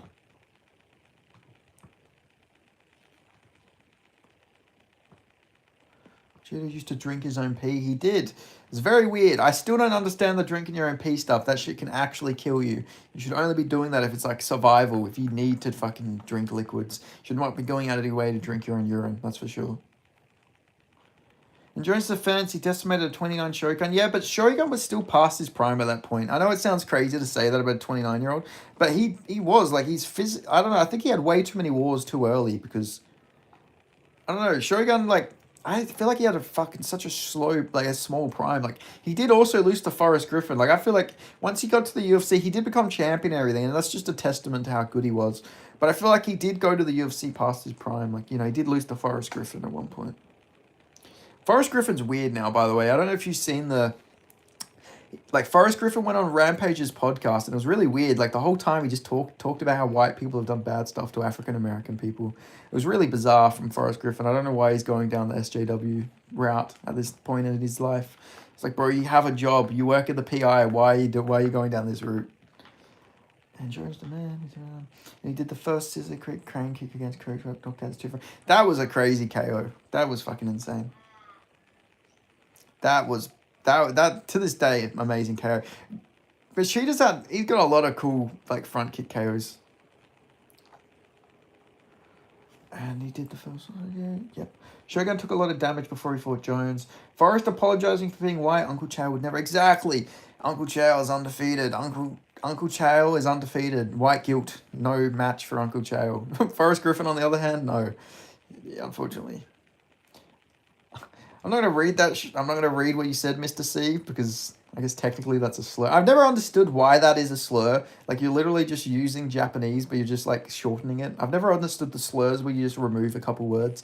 It doesn't, I don't know, if I was, like, Japanese, it wouldn't be a disrespect to me. But I don't know why that's a slur. There's some weird slurs out there. Like, I just always wonder, like, you're literally just, like, lowering the name of the fucking ethnicity. How is that a slur? But I don't know. It was right after the Bryce Mitchell episode, though. That's true. It's not a slur. I live in Asia. Yeah, but it is a slur here. You can't say it here for some bizarre reason. I don't know. It's a weird slur, though. You know. I know you live in Asia, though. You're in Vietnam. Don't worry. I remember stuff about my subscribers. That's why you should subscribe. Once you subscribe, you're like family to me. Eubanks Jr. was the best build-up to a fight this year by far. The press conference where I talked about his 32-year-old being buried in a desert and his nephew asking about his dad. Brutal. That fight was sick as well. That was an awesome fight. That fight was sick. I didn't get to catch all of it, but I caught the end of it, and there was it was a wreck. It was fucking awesome. I watched a lot of the highlights too. That was cool. That is what I love about boxing. I used to be a real big boxing fan, but I just can't get behind a lot of the boxing because even then with that card, it takes forever to get to the fights, the walkouts, everything. It's just crazy. That's why I like UFC. It's a bit more high speed. You know, you get to the fights and everything. You get even more fights. That's what makes it good. Bonner versus Forrest is what made the UFC, but Dana, as evil as he is, did not help Bonner and let him die. Yeah, that's just a shame. You know, Stephen Bonner clearly had a lot of problems. There's a lot of videos of him and Diego Lopez at like pools and stuff like that, and you could tell like Stephen Bonner was just off his head off pills or something, and yeah, it's just a shame. Like Stephen Bonner seemed like a good dude, like all things considered. Like yeah, so it's just a shame that you know what happened to him, especially a legend of the sport. You know who helped make the UFC what it was. Great fight, even bigger build-up when his dad stepped out of the car with his son after calling him his WD shit. That was actually very hard. That went real hard. Like they did like the big thing. Like he got like Chris Eubanks Jr. got out, and then his dad jumps out second. Like that was fucking hard as fuck. Yeah, you can't lie. That was sick. That was like genuine WWE-esque moment. It's like when they have Trump always like make an appearance. Like they don't tell you that Trump's gonna be at the UFC, and then they just show him walking out every single time. Like, that's like WWE type stuff, but the Eubanks thing is just, you know, you're just surprised a bit more because you weren't expecting him to be there. I've always thought, could you imagine if they did like mystery opponents in the UFC like they do for like Fight Circus or Ryzen? Like, you don't actually know who you're going to fight until they walk out. Like, imagine how crazy that'd be. Like, John Jones has an opponent, but he's told like Tom Aspinall's injured, so he doesn't know who he's going to fight. And then they show at the walkout, it's like Tom Aspinall in a wheelchair because he's like injured. He's told everyone he's injured, but he's actually in like a fake wheelchair. He's wearing a fake cast, and John Jones's face just drops, and that's how you get Tom Aspinall versus John Jones in a fucking secret type of match. I reckon that would go pretty hard.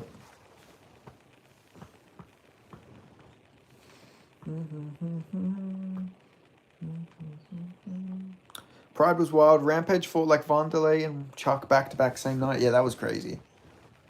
People forget, man. People forget. He was a marauder. Yeah, people do forget though. Pride was like at one point in time bigger than the UFC. Like people won't believe that, but it generally was.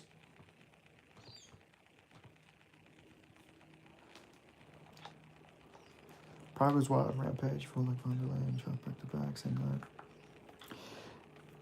Yeah, just read that. Yeah, Pride. I wish we like Ryzen is, I guess, Pride because like it is literally the successor to Pride. Like Ryzen is actually a very fun promotion. I watch Ryzen whenever I can.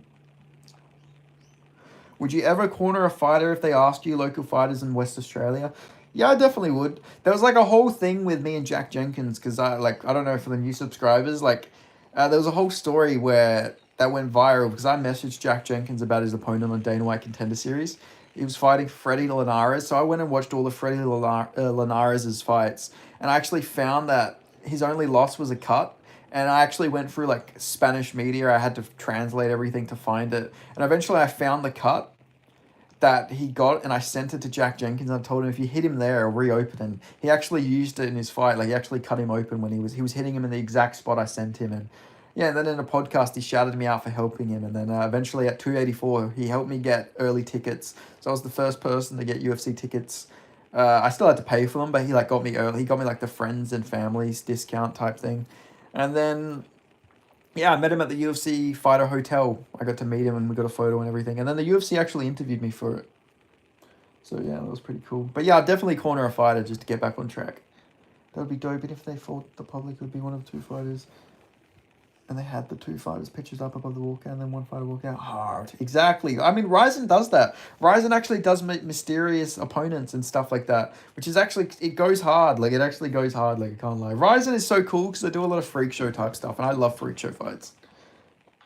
Know what to say when you corner someone. Don't let him bully your son. Don't let him bully your son. What are you doing? Leon, stop letting him bully your son. Leon, you need to get in the fucking fire. You need to let him stop bullying your son. Let him stop bullying your son. Oh, fuck. I love how Leon's coach tried to get him to do that against Bilal, but then Leon was just like, fuck off. Like, yeah, Leon was not winning that fight after that. Best corner advice? It was probably, off the top of my head, I remember Gerald Harris. He said he won a fight because he's seen his opponent shadow box. Like, this, I guess this isn't technically corner advice, but he's seen his opponent shadowboxing before the fight, and he's noticed that he would drop his hands when he was shadowboxing. So in that fight, he threw a head kick and he knocked his opponent out. That was something pretty interesting. Stop feeling sorry for yourself. What's wrong with you? Don't let him bully you, son. Don't get bullied by him, son. You need to get out there, Leon. You need to get out in the fire, son. You need to stop letting him bully you, son. Told you guys that's autistic maxing. We got 15 viewers. We got 15 likes. Make sure you all subscribe if you ain't already. I go live very often. I got to promote myself. I got to tell you guys to subscribe to this, put on notifications, and donate if you have the money to. I don't want anyone to go hungry because of me, though. I love Bill Haney's advice in Devon in round 4 of the Ramez fight in Times Square. Faint like you're going to do something. Those fans are going to kill him. Fucking hell, man. Bill Haney. Bill Haney, what a man. I need to still see Bill Haney get knocked out. I'm sorry. Bill Haney just annoys me. It just really fucking annoys me. Like, I know I shouldn't wish for any fighters' dads to get knocked out, but when it comes to Bill Haney, I just need to see that guy get chinned. He's just such an arrogant cunt. How long until we have Bill Haney types in the UFC? I mean, AJ McKee, if he ever comes to the UFC. AJ McKee is... He only has his dad in his corner. Well, not only, but his dad is a big part of his corner. I guess that's like the closest. AJ McKee's dad was a UFC fighter at one point. He talked a lot of trash about GSP, but he actually only ever got decisions.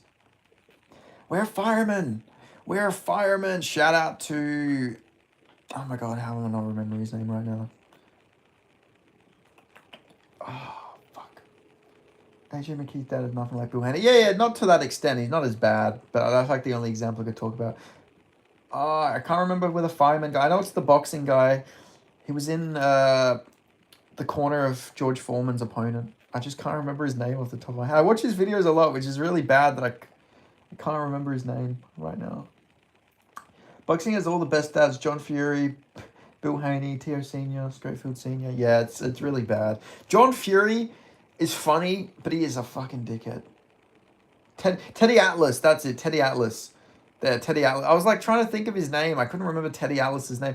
I have a very good memory for the sort of stuff, but when I'm on live stream, because I guess I'm reading so many comments, it's so hard for me to like think properly and like read it because I feel like I'm on the spot. So I'm like a million thoughts are going at once while I try and remember it.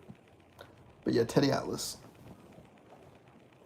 Schmo asked Tony if he could go back in time and fight for him, and he said Justin Gaethje and that he would approach the 5 more counts and coming home the fields. That's sad. I was actually so depressed when Justin Gaethje versus Tony happened because this was like during the pandemic. We were in lockdown during the time.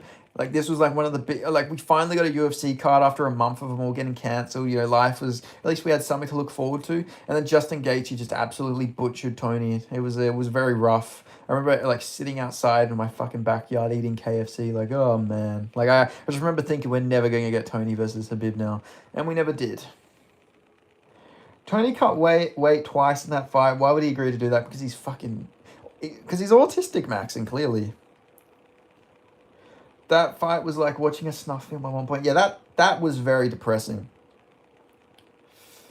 It was just rough. It was like watching your like, I don't know, it was like watching the kid you hype up. Like, I don't know if most people have had this, but there's always been like one little kid who like hang around like the older group and everyone shows him respect, everyone hypes him up a little bit, and then you like hype him up, like, yeah, go stand up for yourself, like against your bully, and it just gets absolutely fucking butchered. That's what it felt like. Like Tony didn't have to take that fight, but like, come on, Tony, we need you to save the card and all this type of stuff. And then he got absolutely butchered. JDM cut weight twice before the Basil Hafez. Those weight cuts hurt you. Yeah, so JDM publicly said that the weight cut didn't affect him, but I talked to his teammates. That weight cut absolutely affected him. He was fucked after that weight cut. He just doesn't want to make an excuse for himself. Because JDM's not like the type of guy to make excuses, but like he 100% was like very fucked after that fight. Like during the weight cuts, like the back-to-back weight cuts hurt him because he's not like a small guy. He cuts from like 190, 195. So yeah, those weight cuts absolutely fucked him. But he said it didn't because he didn't want to like take anything away or make it like he was making excuses. But clearly, if anybody thinks that was like prime JDM, like JDM at his best, is so stupid. Because JDM obviously just beat Bilal, you know. I forgot Nate versus Tony happened. Oh, that fight annoyed me because Tony was doing so well. Yeah, like he said, like Chance said, he was doing good with leg kicks and everything. He was beating him up. And then out of nowhere, he shoots a fucking takedown and gets guillotined. Like, oh, what were you doing, Tony? Like, that was such a weird fight. That was so fucking weird. But hey, Nate Diaz just beat fucking Jorge in a boxing match. I thought Jorge won that boxing match they had recently. But they gave it to Nate because it was in Stockton or it was in California. Somewhere in Cali. It was either in Stockton or it was in California. I'm not sure which one it was. But yeah, that was, oh man, Tony's last few fights. Like, the Chiesa fight was just bullshit. Why would they give Michael Chiesa Tony Ferguson? Like, if you're going to do anything, you at least got to give Tony, like, an up-and-comer. Like, if you're going to get him mauled in the ground and submitted, like, why would you build up Michael Chiesa? You could have at least built somebody cooler up. Supposedly never got paid, like, for the Jorge fight, right? Because, yeah, he definitely would have got paid by the UFC. Is that for the Game Bread fight in the boxing match? Because that's fucked if he didn't.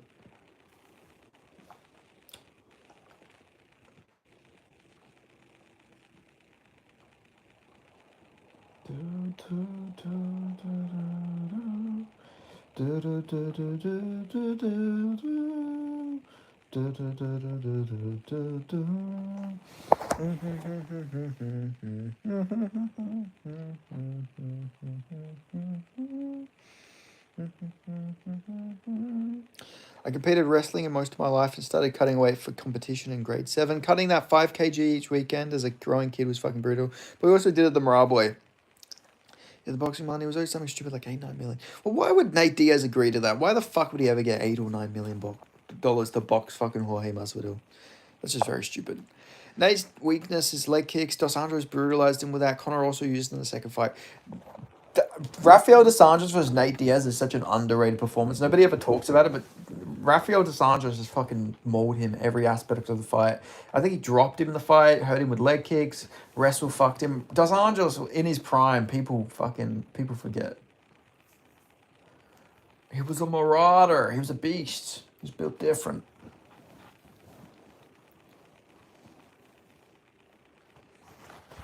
Like, I don't know, Bilal, I liked Nate Diaz came out, I was like, I'll beat Bilal's ass after JDM versus Bilal. Which is so funny.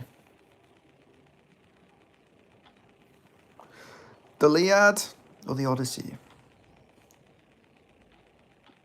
The Iliad or the Odyssey?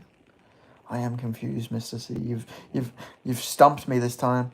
JDM has the most entertaining style of all the champs. He does, but he's also one of the most hated. For some reason, everybody hates JDM. Like, never read Homer.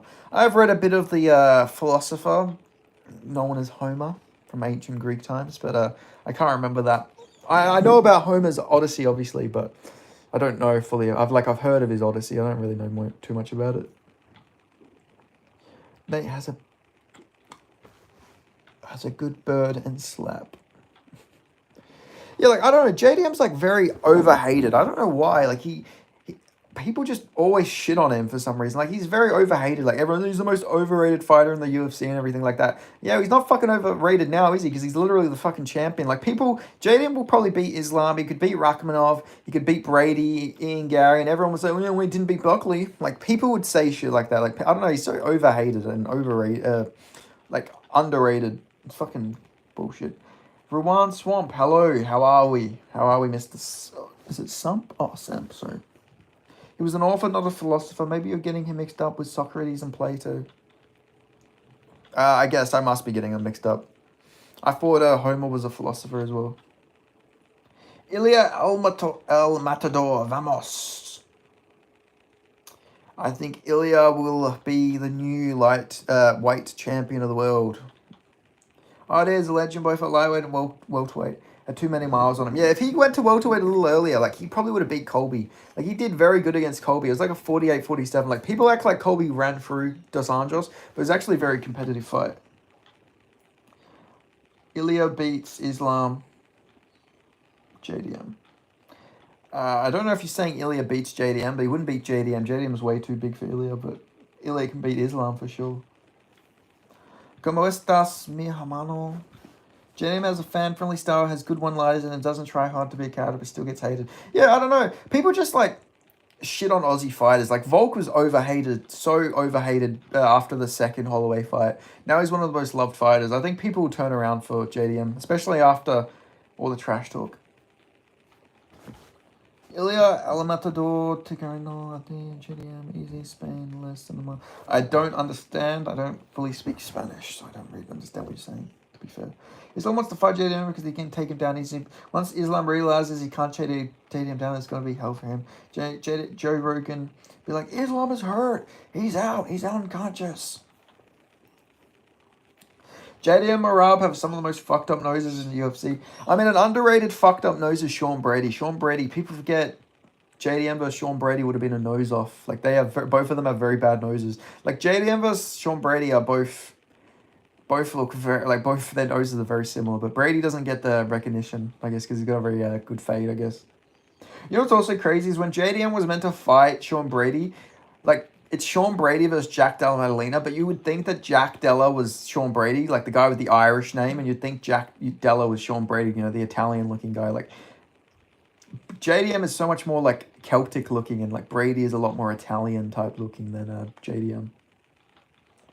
Do you think JDM will gain star power if he finishes Islam? 100%. 100%. I reckon he'll 100% gain. Especially if he chins Islam, everyone's gonna, like, all the Dagestan haters will come around to him. He'll gain, like, just all the casual fans. Cause like, oh my god, like, he beat Islam. Ilya versus Sean Brady. Ilya versus Sean Brady would be interesting. Like, just because if it could stay on the feet, Ilya would just be so much better on the feet, but Sean Brady would probably be so much bigger. Crazy how JDM and I are the same age. He looks 20 years older than me. Yeah, JDM is... I feel like if JDM fixed the nose, he wouldn't look so old. But, like, the nose just... It's rough for him. Daggy fans would be super sad if JDM beat Islam and they would comment. But he can't beat Habib. 100%. 100%. That's just what it would be. They'll just keep changing the goalposts when it comes to JDM. He'll keep beating everyone, but they'll be like, oh, we didn't beat this guy. He wouldn't beat this guy. Like, it's just a fucking joke. Like, I don't know. He'll never get his respect. Do you know that clown Kenny Okoye? I do, unfortunately. I do know that clown Kenny Okoye. I'm not a big fan of Mr. Okoye. You know, not as a person. I don't have anything against him as a person, but he's got dog shit takes. And I want to overtake him, so make sure you subscribe to me. I want to be a bigger channel than him. That's a goal of mine. A goal is to overtake MMA Joey and Kenny Okoye in subscribers. Bedtime versus Lucas. Who wins an MMA fight? Oh, Bedtime MMA would smoke Lucas Tracy. Lucas Tracy's like very, he's a bodybuilder and everything, but Bedtime MMA has Muay Thai fights. I think Bedtime MMA would put a pace on Lucas Tracy. Plus, Lucas Tracy's very small. Bedtime MMA's a decently tall guy, I think. I think Bedtime MMA would probably be able to head kick Lucas Tracy. So I'd go Bedtime MMA by KO over Lucas Tracy. Second round KO. Just subscribe, my man. Excelente. MMA Guru versus Pantoja. Who wins? Now that's where size plays into it a little bit, because MMA Guru's fucking massive. I don't think this is Benny P talking. This is the Benny P. This is BennyPMMA. I'm just holding my phone down at the moment because my fucking hands are sore.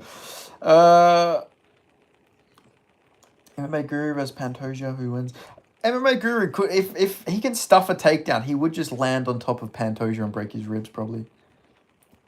Remember, Guru? I need to teach you some Spanish, Benny P. Ah, you do. I did learn a bit of Spanish for some of the mamacitas. Like, I used to see a girl who was half Argentinian, half Chilean. So I used to, you know, I'd message her in the mornings and be like, what would I say? I'd like just always say good morning in Spanish and all that type of stuff.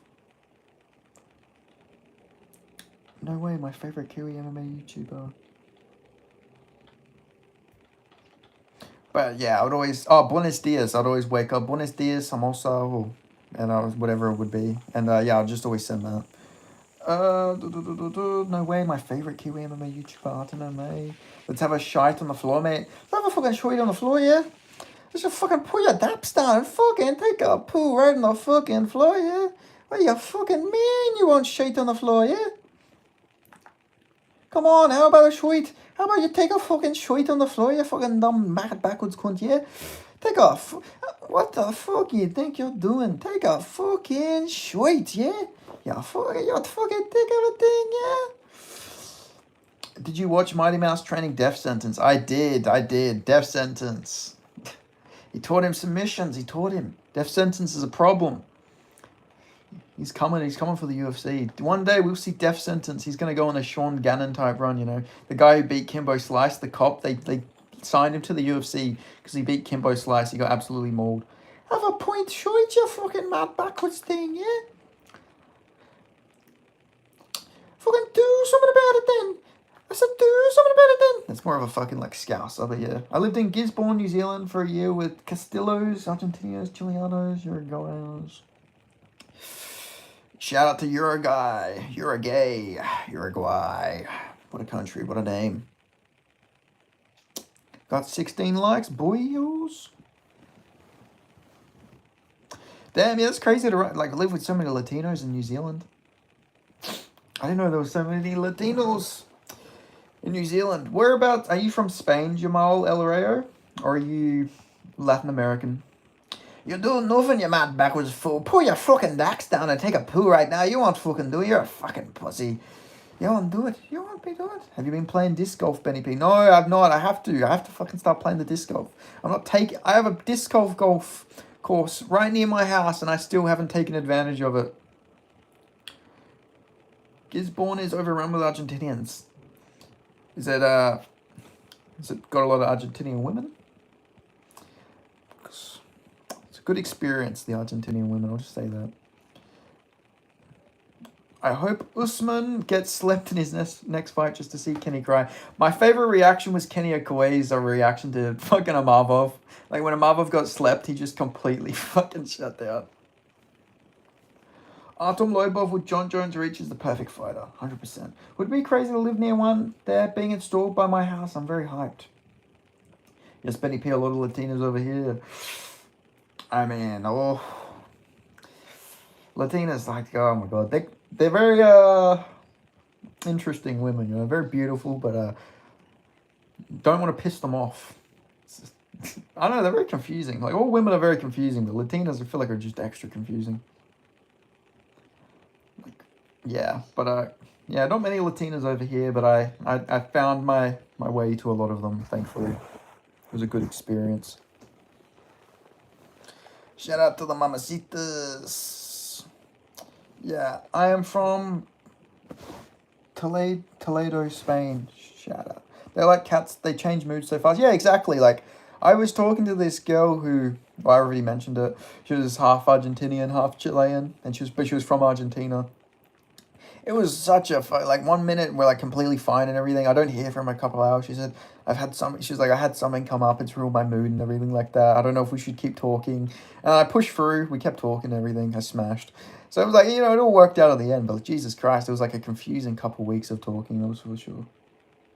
Your daughter comes home with Kevin Horn, or comes home with Kayla Harrison. Which one?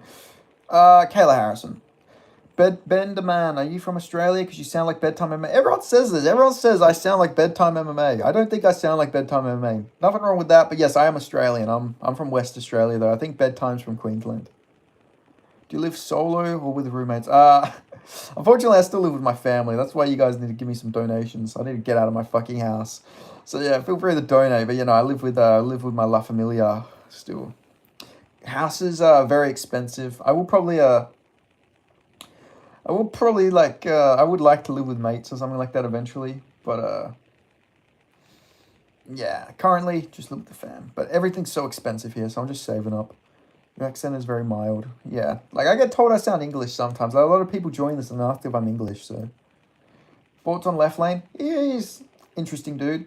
I watched a few of his videos. I'm not subscribed to him though. I'd say I'm more of a Bedtime fan, but Left Lane follows me on Twitter, so he's replied to a lot of my things. I remember him being he was very confident Bilal was going to win, so I found that funny when JDM won.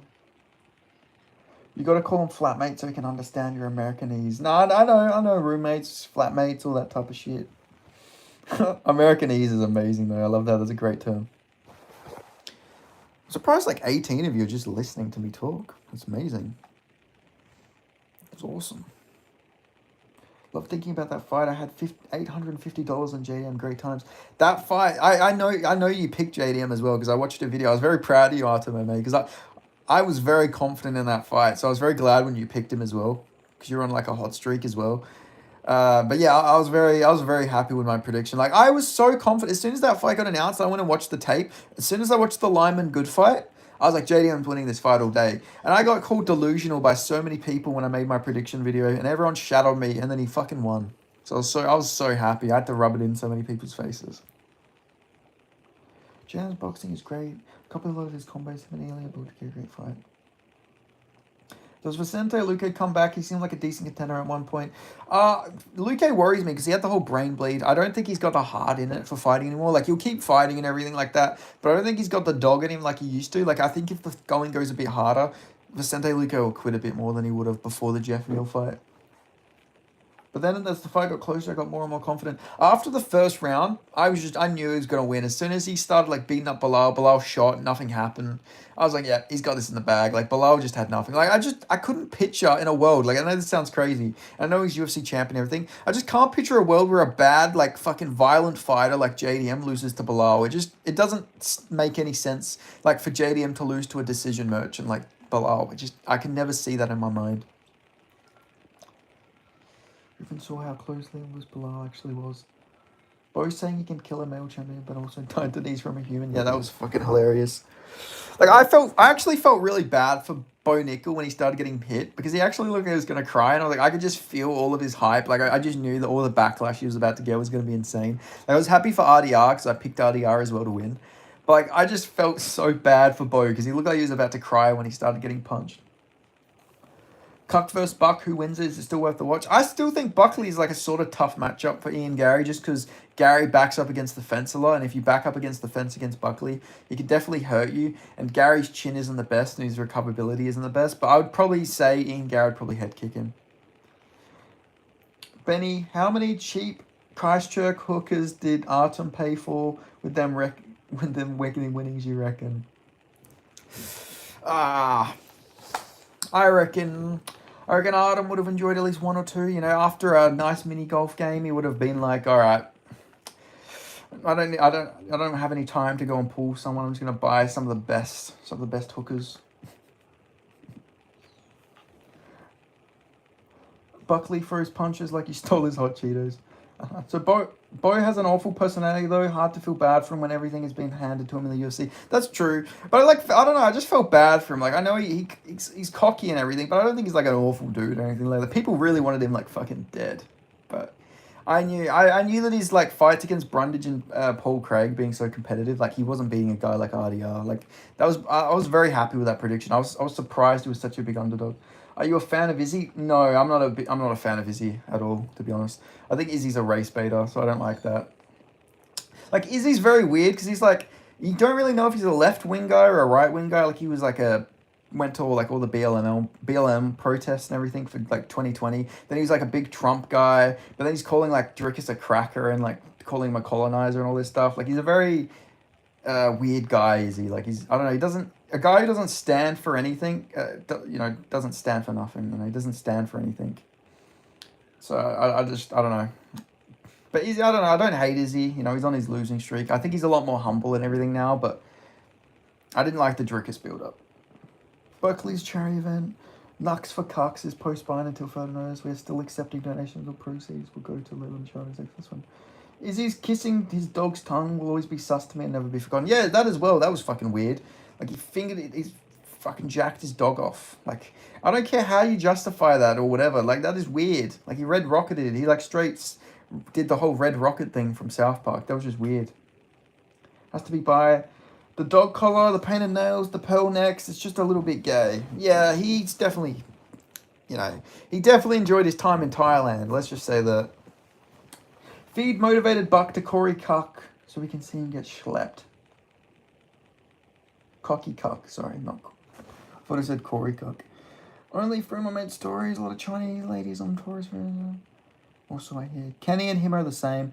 Yeah, Kenny just rims any Nigerian. Like, I am Australian, but I'm not going to rim off every Australian fighter, you know? Like, I was never a guy who was like, oh, Shannon Ross, he's going to be the UFC champion one day, you know? I was never a believer in Shannon Ross or a lot of these guys, you know? I was never, like, the biggest supporter of a lot of these, like, Aussie guys. Like, you'll never see me saying Jamie Malarkey was going to be UFC champion or anything like that.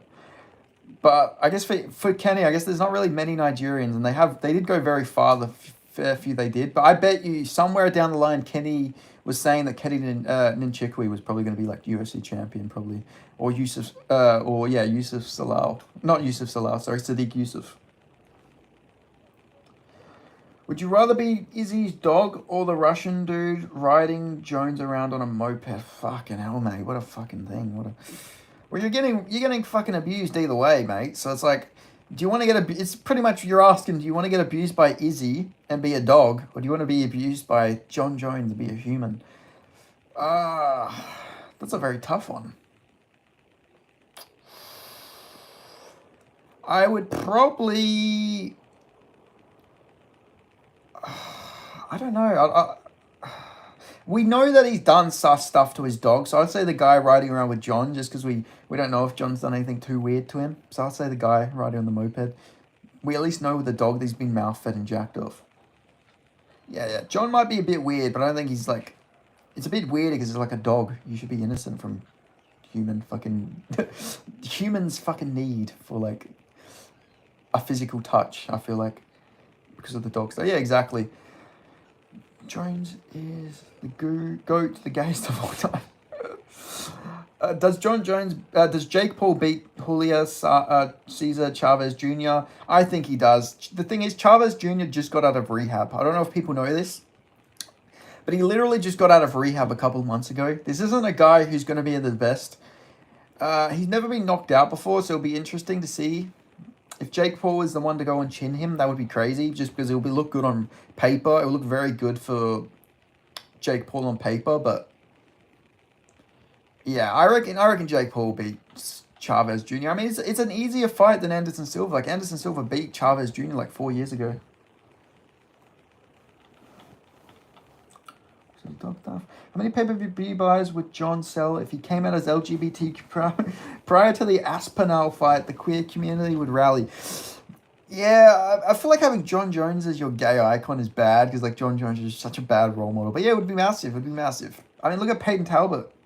He got a big fucking build-up afterwards, and, like, because everyone thought he was fucking gay. Ben, Hamzat or DDP? I'm going DDP. DDP all day. I reckon first round he's going to get mauled, but he will come back and he'll break Hamzat Chimaev against the fence. Body work. I reckon he'll even shoot on Hamzat. I reckon he's going to throw Hamzat off his game a little bit. Maybe even I could even see him snatching up a modified guillotine when Hamzat shoots a really gas takedown like he was shooting on Usman in the third round.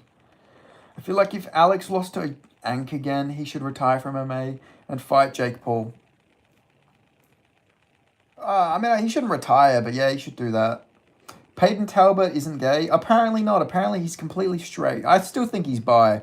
I definitely think he's like, I don't know. He's still definitely tickled somebody's pickle, but according to him, he's not gay. He has a girlfriend, though. Like, Peyton Talbot actually has a girlfriend. Alex should fight Rico Verhoeven. Like, why not? I feel like Rico would fucking kill him, but yeah, fuck it, why not? Let's just go crazy with it. You know, if everyone's just going to shoot on him and try and wrestle him, let's just get some fun fights out of Alex. What about you, Armin? How do you got DDP versus Hamzat going? Rico is fucking massive. I mean, Rico destroyed Artem, the guy, I forgot, Artem Vanikov or whatever his name was, the guy who beat Pereira. He destroyed that guy, beat him the shit out of him. He looked massive in that fight too. Yeah, Vakitov. If you're sexually dancing and grinding on stripper poles, then you got to be at least bi. Yeah, like, it wouldn't surprise me if you told me Peyton Talbot's had a cock in his mouth at least once in his life. Like, I'm not saying that it's impossible. He's definitely maybe been curious at one point in his life, but yeah, according to me, straight. Yeah, well, who else is Rico gonna fight? Well, to be fair, Rico's just destroyed everybody. I mean, yeah, Rico versus Nagano, do that. I'd love to see that. I reckon Rico would destroy him. They've trained together before, so I don't know if they would fight, but, like, I don't know.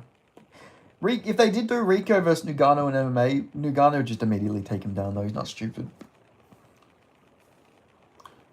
Rico should fight Usyk. Usyk would fucking kill him in boxing at least. But hey, Usyk's got a kickboxing background. Just do it in kickboxing. Fuck it, why not? Rico said he could have been a boxing champion if he just focused on boxing, probably. But I guess we'll never know. We'll never know. Because he's a bit older now, right? He's like 35 or something, isn't Rico? Rico's a legend, though. One of the best. I was going to say pure Dutch fighters. It's bad. It sounds really bad to like Alistair Overeem, but yeah, like Benny P versus Autism MMA. I would never fight Autism MMA. It's my boy. In a fictional world, I think it would be cool to see Mighty Mouse come out of retirement and fight Pantoja. Yeah, that'd be a really good fight. At this point, he'd probably be past his prime. I'd pick Pantoja probably, but I mean, DJ's just so good. Like, good fight IQ. If anyone could figure out a way to beat Pantoja, it would definitely be Mighty Mouse.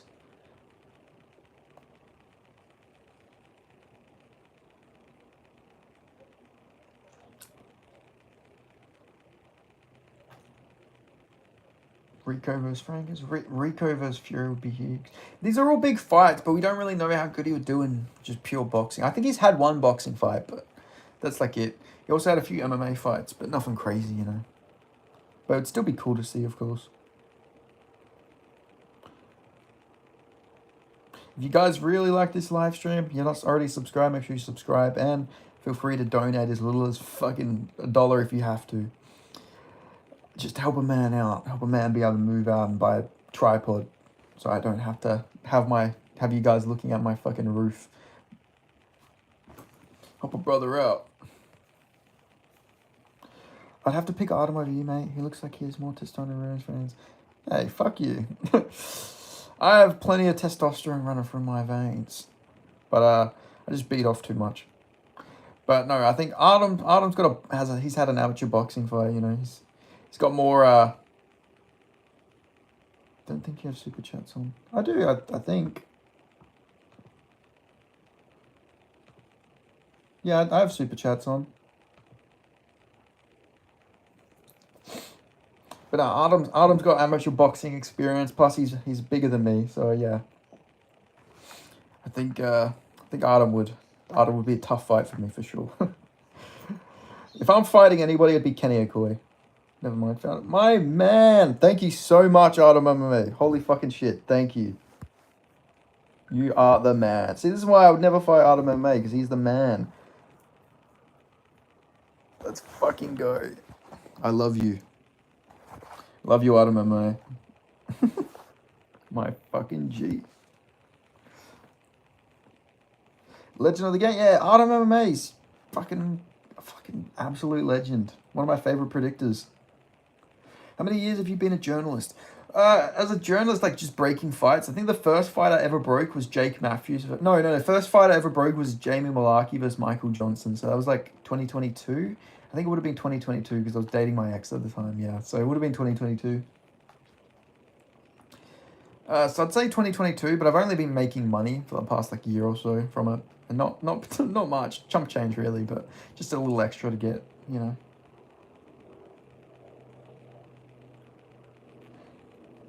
See, everyone should be doing what Autism MMA does and be sending me some donos, you know. Autism MMA, legend of the game, you know, following his footsteps.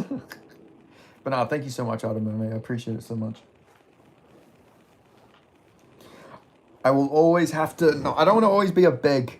I don't always want to be a beg, but I will always have to promote the fucking thing is there. You guys can donate. There is a super chat option for all. And a subscribe if you're not already.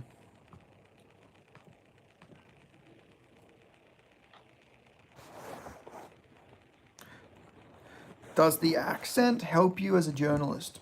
I feel like it maybe helps people more, like, be more chill with me. I feel like if you got an Australian accent, nobody's going to take what you say too like too rough. Like if I had an American accent, like one time I asked a fighter if he had retard strength, and he was like, "You calling me a retard?" But like he was Aussie, so he laughed it off. But I feel like if I had an American accent, I was like some little Poindexter, and I was like, you know, Like, do you have retard strength? You know, I was like fucking Ariel or something like that. I feel like someone would get actually genuinely pissed off. Like, if you know, but I feel like because I've got an Aussie accent, people are a lot more chill when I accidentally insult them. Worst Kenny takes. Usman would beat Islam and Jailton Almeida would dominate Tom. Jailton Almeida has no chin. Tom Aspinall would chin him badly if they fought. I was so happy I picked Blades to beat Almeida. That was one of my best predictions. I just knew he was going to end up catching him. I didn't expect Almeida to ragdoll him in that first round though. That did throw me off guard a little bit. Almeida is just a fucking lab experiment. I don't know how. He went from welterweight to absolute shredded heavyweight. He's gotta have a couple needles in his ass. I would have a massive YouTube following, but God nerfed me with an American accent. Hey, I mean, it is what it is, man. But you're Native American though, you know, like you could be a big Native American YouTuber. You know, you could be the first. I don't even know if there's any big Native American YouTubers I can think of. You'd be the first of your.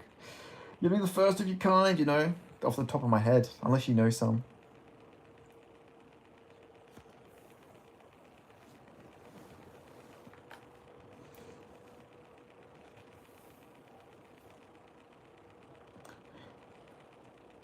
Native Americans make up 2% of the US population. Yeah, I know. I gotta ask this because I'm very curious because you are Native American. What's your thoughts on the whole, you know, the Washington Redskins thing? Do you get offended by that, or do you think they should have kept the name? I gotta ask because you're like the only Native American person I know, so I guess I'll ask you. Like, do you think they should have kept the name, or do you think it was an offensive name for a team?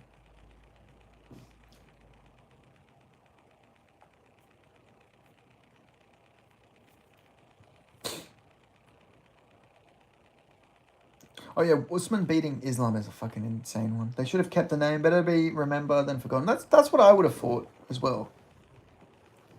Lucas is the most loved MMA YouTuber. I feel like Lucas was not as loved before he left, but then when he left, everyone got like Stockholm syndrome type stuff. Everyone liked him a lot more. Like I like Lucas Tracy. I think he's a good dude and everything. But I feel like because he left, he built like his fan base up when he came back. Apparently, I have some Native American in me as a Native American from the Bigfoot tribe visited NZ, but like a tiny amount. That's really cool. You're Moldy and you're Native American. It's a cool mix. The commander sounds dumb as fuck and possibly even more racist. Yeah, the commander just like sounds like some of you like it sounds like a bunch of fucking National Socialist fucking. It sounds like a National Socialist rally or some shit. The commanders, they're coming. They're prowling the streets of Berlin. Native Americans and Moldy have a great connection. My buddy's 100% Native, and the Moldy gang members wouldn't stop buying him beers. Apparently, I need to do a DNA test. My dad's revealed some Native American. Yeah, so with like Native American ancestry, a lot of it comes up as Siberian or Native American because obviously Native Americans originally come from the Boeing Strout or whatever it's called. So it is interesting, like that Native American DNA shows up and everything. Because apparently there was 3 different waves of migration for the Native Americans. Like there was the first wave that came over. The last wave was like the Inuits who came over like to like Alaska and like all that. Like that's why the Inuits look so Siberian. Nobody takes him seriously. That's why nobody hates him. The man claims that he would beat a gorilla because he got a light man's. Hey, listen, man. Lucas Tracy will start landing them big meaty hooks, and the gorilla won't know what to do. Apparently, a Native American man married the last full-blooded woman in my bloodline, but I have 2 Moldy bloodlines. We just only know one of them. Also, do I get a shout out for saying Moldy properly? Autism MMA. You know, I'm not saying Maori or Maori. I'm saying Moldy. I'm saying it right. Every single person, when you say like Moldy, like what the fuck are you talking about? I guess I know so many like Kiwi people, so I just know how to say it now. Hell yeah, I get a shout out. Nah, but Moldy people are chill. Like my best friend, one of my best friends is Moldy. And like, yeah, he's killer bloke, you know, fucking die for that man. So like, I love Moldy people. You know, Polynesians in general are all fucking really nice. I just would never want to piss one off. They're scary, scary people. I feel like if you pissed them like a Polynesian off. Especially Tongans. Tongans are the scariest islanders, I reckon. I don't know. Tongans just seem like they're like more a bit more extreme if you pissed them off.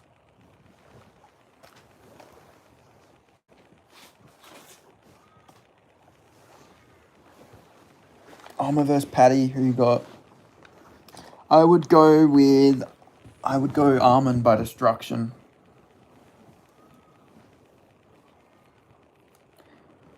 You can get shot. I have the lightest skin of all my friendship group. It's pretty funny. As an Aussie, what is your opinion on the ice raids? I mean, it's controversial, but like, it's in the name. They're illegal. They're illegally in the country. You know, I know it maybe is a bit. It comes off inhumane if they are actually getting people who are legally in the country or whatever. If they accidentally get them, but like people who are illegally in the country should be taken out of the country if you're illegal. You know. Like, I just think people don't, like, people say, well, they're not criminals, but, like, it's in the name. It's illegal immigrants, you know. They're illegally in the country, so they should be deported if they're illegal, you know. Obviously, it sucks for them, but there's a due process. You need to come into the country legally. It's not safe to have illegal people running about. Like, these are people who could have criminal records back home. You know, there's a due process for you to get into the country. I'm going to Tonga this weekend. Oh, okay, well, don't fuck with anyone while you're there, Arden. But yeah, I reckon Armin would destroy Paddy for sure. Mate, Bobby Knuckles is getting the fucking belt back, mate. I don't think so, but that'd be fucking sick. What about people who are in the process of legalization? Well, they should stay, obviously. If they come illegally, but they're like about to, you know, if they're in the process, if they're like a couple days or a couple weeks away from being given citizenship, then they shouldn't take them out. You know, like if they're actually, because a lot of people I feel like are misconstruing what's happening with the things. Like people have assumed that they're actually taking like legal migrants and people born in the US. Like that's obviously not happening. It's only people who are there illegally. If they are taking people who are born there or whatever, then yeah, they're fucked up. But like people who are in the country illegally, yeah, should probably. I wonder if Armin got penalised for pulling out of stuff related to that back injury. Oh yeah, Armin 100% got penalised. That's why he's not getting the next title fight. You have any thoughts about the current war between Iran and Israel? Those people got to stop attacking people for no reason. Yeah, I think America and the West should completely cut ties with Israel, you know. Obviously, it won't happen because of, you know, there's AIPAC that funds all the American politicians except for Thomas Massey and AOC and like a few of the left-leaning ones. But yeah, I think the West should just completely stay out of the conflict with Israel and Iran. They should stay out of it. Like, it's not our business. I'm an Australian. I'm not going to go fucking fight Iran. I'm not going to boots to fucking combat for a fucking Israel. You can put me in prison. I'll stand on that. I'll go to prison, but I will never fight for Israel. I'll never die for Israel. The only country I'll die for is Australia. So that's my views on Iran and Israel. You know, stop fucking bombing people. People wouldn't be starting wars and attacking Israelis if they weren't bombing and invading 3 countries at once, you know? Like, they've literally invaded Lebanon, Syria, and Iran in the past, like, 6 months. Like, they need to chill the fuck out. There's a Jewish state, and then there's, like, fucking Jewish dictatorship. But yeah, that's my thoughts.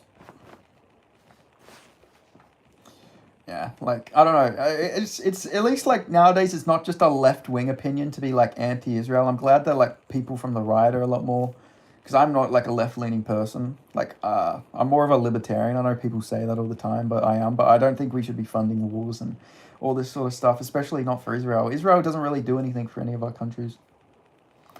The Polynesians went to South America hundreds of years prior to that and never got taught in school. Yeah, because the Easter Island, a lot of the Easter Island tribes, obviously Chile ended up colonizing them, but Easter Island, people forget, are Polynesians. Easter Island's a really cool place, like cool tribe and everything. I love their little heads. Need my previous chat for it to make sense.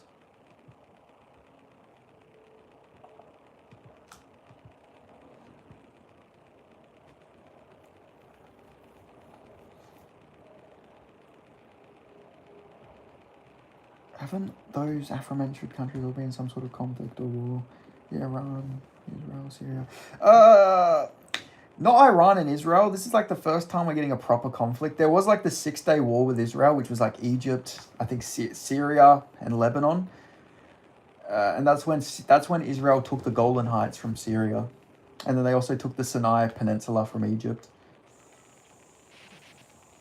But this is the first time we're getting like conflict between Israel and Iran, like a proper one. But yeah, peace above everything, you know. Aren't those conflicts also mentioned in the Bible? I don't think they really mentioned the Persians much back during those times. I could be wrong. But yeah, I think it's just all stupid. Like at the end of the day, when they were talking about Israel and like Judea and everything in the Bible, they weren't talking about the state that got founded in 1948. Like the most religious Jewish people, like the Hasidic Jews and the Hasidic Jews, are all anti-Israel because it actually says in the Torah that they can't create a Jewish state until they have a Messiah, and they don't technically have a Messiah yet. So, like the whole idea of Zionism is anti-Judaism because like they shouldn't actually be there. But yeah. Anyway, Benny P fucking politics here.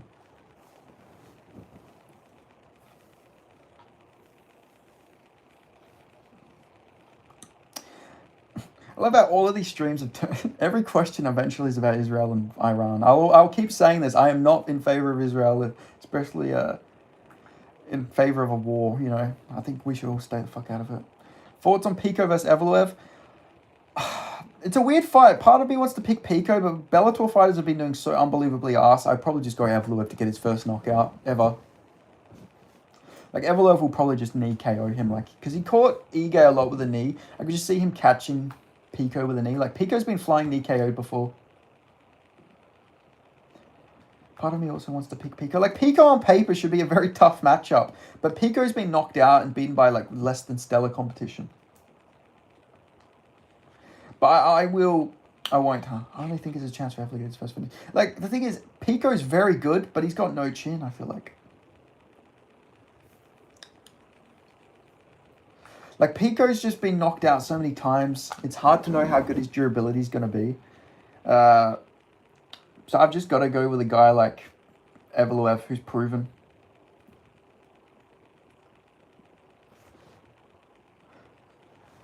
Yeah, like, he's got all this boxing. He's a pancration champion. He's a fucking hell of a wrestler. But he's just been knocked out by, like, fucking so many people. Had his arm torn. He's been subbed.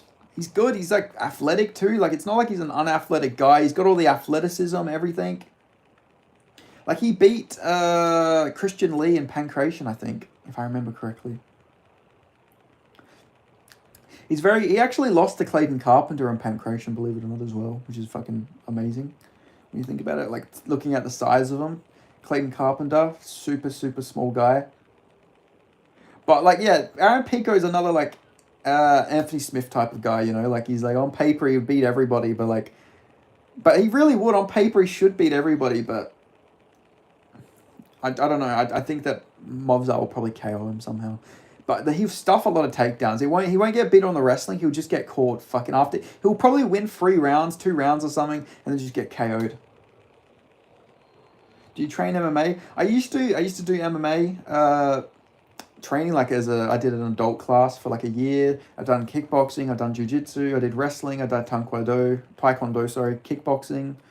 So I've done a little bit of everything, but on and off over the last couple of years. I'm not training at the moment, but I'll probably get back into training soon. I heard Anthony Smith is Pico's new head coach. on paper, I beat Nagano in the first round by KO.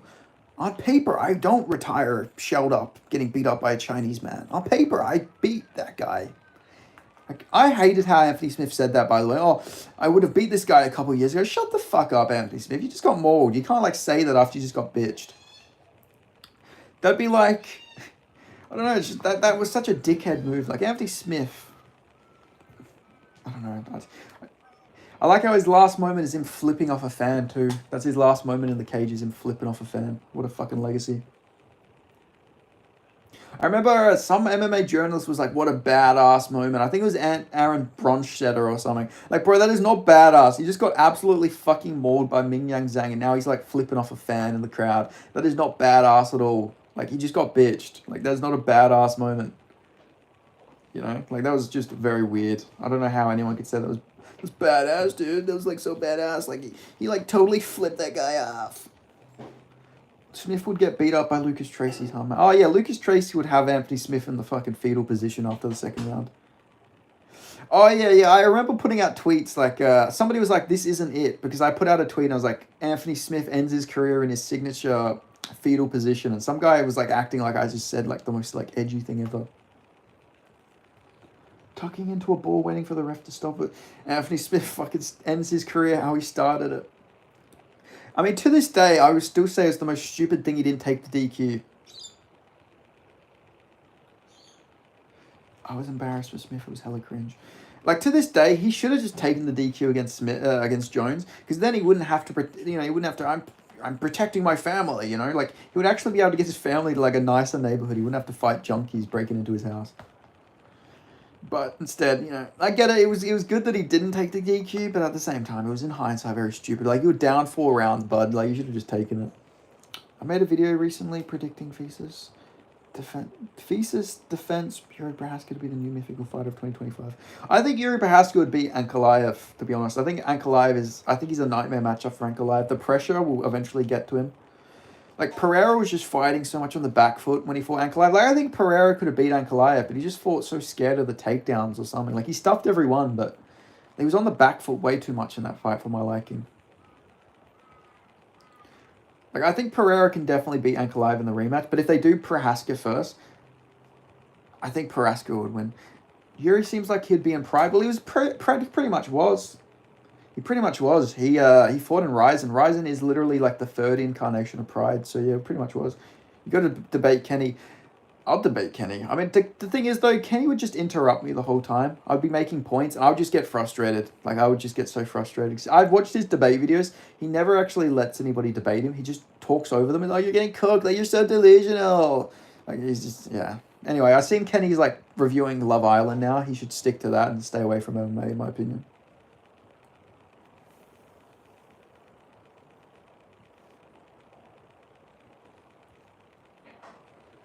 Artem, have you ever called yourself a black fella? What a question. Ank is good, but he's good in a as in he's not like a physical threat. He's just very technical. He's technical for light heavyweight, which gets you far. It'd be epic if UFC could integrate Pride rules in some pay-per-view cards. I'd love that. Especially against like every Mobstar fight, you should be allowed to fucking soccer kick the cunt in the head, in my opinion. I think that would go very hard.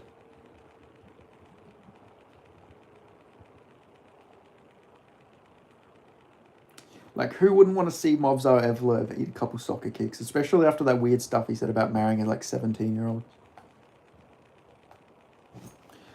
I'm glad I married 17-year-old brother. I'm glad I can take advantage of her brother. Would you beat MMA? Would you beat Guru in a fight?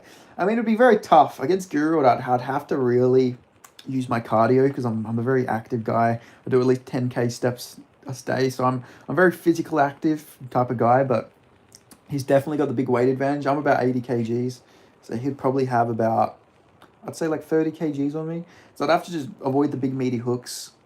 I know he did Taekwondo. He doesn't have a wrestling background though. I do, so maybe eventually I'd kick out his legs. I'd just try and move away a little bit, then try and get him down. It'd be tough though. Good Dagestani. Thank you, brother. Thank you, brother. I'm not Dagestani though. I'm Ingash. I'm Movsar Evloev. I am from Ingashia, whatever it's called, Indeshia. People forget, man. Movsar Evloev. He's not even Dagestani or Chechen. But yeah, like I remember that when that Movsar stream came out with fucking Movsar and Sneeko, I was like, yeah, that's a very weird thing to say. Obviously, he's no Pat Barry, but it's still very weird. Like, he was 21, 22 when he married his 17-year-old wife. Brother. I hear that in Thailand, where all the Dagestanis are, apparently they're all very creepy to all the women athletes at the gyms, at Tiger Muay Thai and stuff like that, which makes a lot of sense.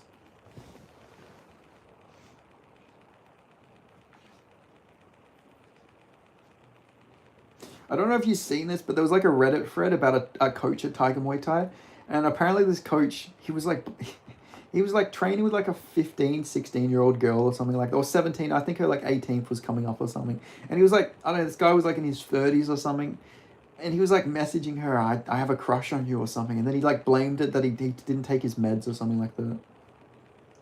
Nobody asked. No, fuck you, Ryan. This is my stream, bitch. I'll say what I want to say. But yeah, I seen this on Reddit. It was on like the Thailand Muay Thai Reddit or some shit. Just fucked up. Seems like there's like a whole Diddy situation going on at Tiger Muay Thai, or maybe it wasn't Tiger Muay Thai, but it was one of those gyms, one of those Thai gyms. I don't want to say which one, in case I get it wrong. Toss pot. Dan Breen, your toss pot. Dan Breen. You got the camera pointing at your butt plug or something. You just drowned your girlfriend. Nah, I was holding my camera for like fucking 2 hours before. I'm just like letting my hands rest. Something, you just drowned your girlfriend, but nah. Didn't drown the missus. No, I don't have a missus anymore because she's drowned. No. But no, I didn't do any of that. Ryan, where are you from, Ryan? I bet you're Canadian. I don't know. Ryan, Finland. Or maybe you're Finnish. You're from Finland.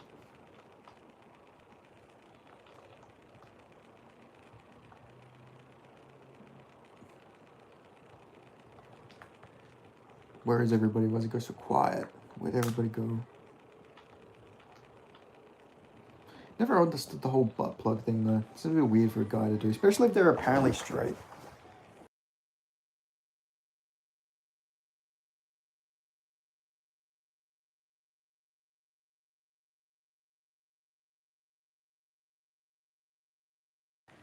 Do you know the status on Ben Askren? Yeah, apparently he's I don't think he's woken back up, but apparently there was a good sign. Like apparently needs a lung transplant though. But yeah, hopefully he'll be all good. But apparently he's not fully conscious, but he is doing better. But he's gonna need a lung transplant, so that'll be tough, depending on how much time he's got. But hopefully he'll find a lung transplant and everything. Shout out Ben Askren.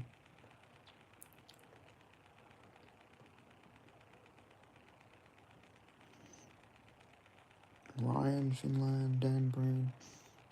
Where are the boys? Where did they go?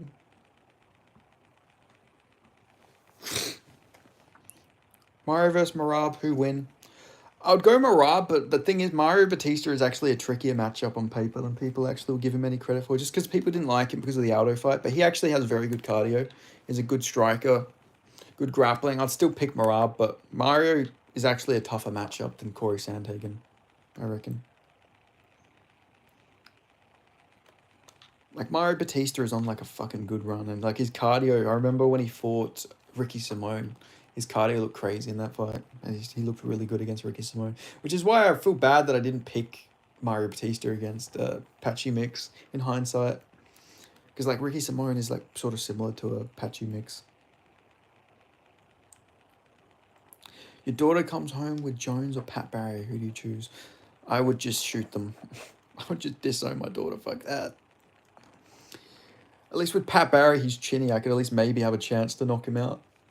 John Jones is, like, durable as fuck. Like, what am I going to do? And he knows how to use guns. Is Michael Chandler done? Yeah, I don't think Chandler winning a fight again. He's fighting Ruffy next. I reckon Ruffy will knock him out.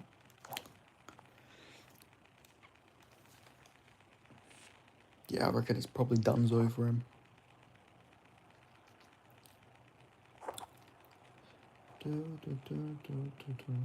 Like, he looks so unbelievably bad against Paddy as well. Like, it was crazy how bad he looked in that fight.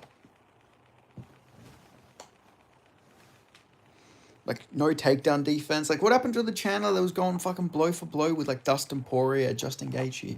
But Paddy Pimblett's, like, beating you up on the feet, mauling you. Like, come on. That's, like, he's so past his prime. He wasted his prime waiting for Conor McGregor, unfortunately. Which is hopefully not what happens to Tom Aspinall. I hope Tom Aspinall doesn't waste his prime waiting for John Jones, because that'd be so shitty. Because then you just know John Jones will be talking about how, oh, see, everybody wanted me to fight this guy, and he's so overrated. That's always going to be the voice I do for John Jones, by the way. Who does Ankalaev fight next? Yuri. I want to see him versus Yuri, but it will be Pereira. I've heard Pereira versus Boatan's in the mix. Jones is going blow to blow to this day with hairy Russian men. Ugh, yuck. You're not wrong though. You're not wrong. I just wonder what John Jones' sport is on the Ladyboys. Hopefully the 35-year-old contender, Carlos Ohlberg. Ohlberg, I'm telling you, Ohlberg will somehow beat Ankalaev in a really boring fucking tic-tac fucking decision. Like, I don't think Ohlberg will beat Yuri Prohaska. I don't think he'll beat Pereira or anybody like that. But I don't know, Ohlberg, something about Ohlberg's game just makes me think he'll beat Ankalaev. Just because I don't know, he's willing to just run around, kick his leg. I think he'll hurt the leg and he'll just win on optics.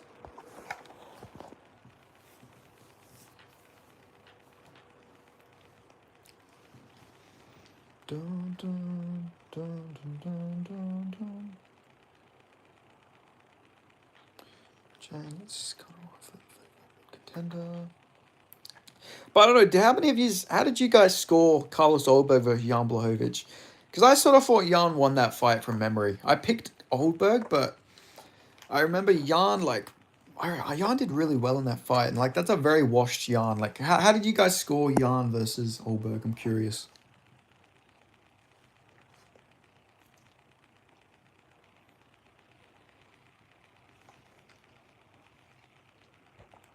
It was a very boring fight, though. Boring fights like that, they can typically just go either way. Who's your top 5 GOAT? I'd go GSP. I'd go Mighty Mouse. I would go...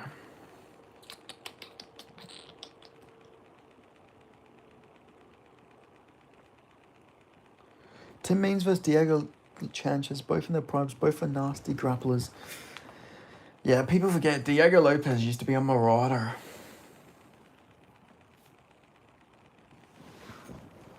But yeah, my top 5 GOATs, GSP number 1, Mighty Mouse number 2.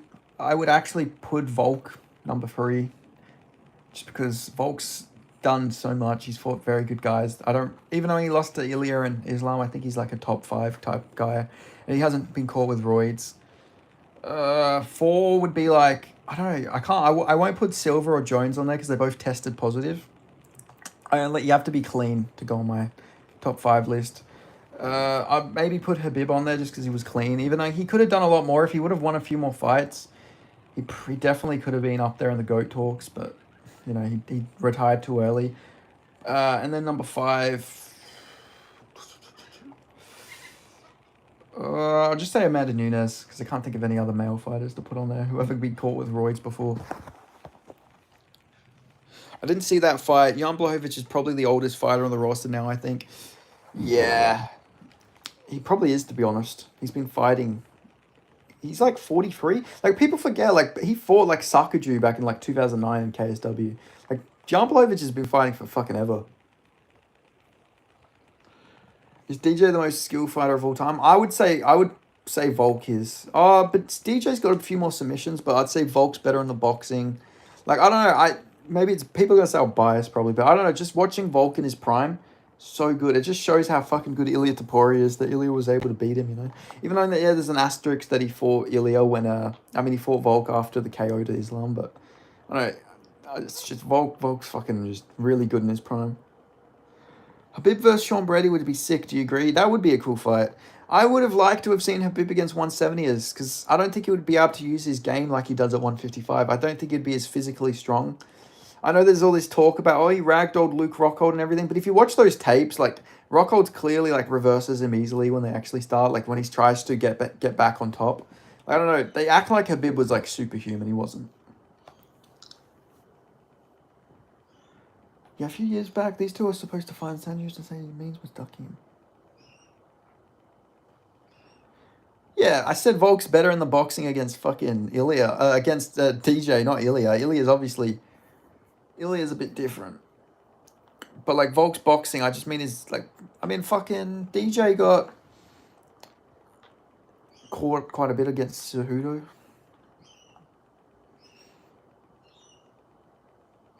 No, Habib dominated on the ground. Yeah, he did dominate on the ground. Gassan, I feel like you always join, or you're always over here, you hear me saying the wrong thing every time. Like the first time we talked, you thought I was calling Azerbaijan a third world country. I said that Habib probably wouldn't do as good at 170, but he obviously dominated all the 155ers. Ilya is the best boxer in UFC history. Yeah, I wouldn't disagree with it. His boxing is very smooth, silky smooth boxing.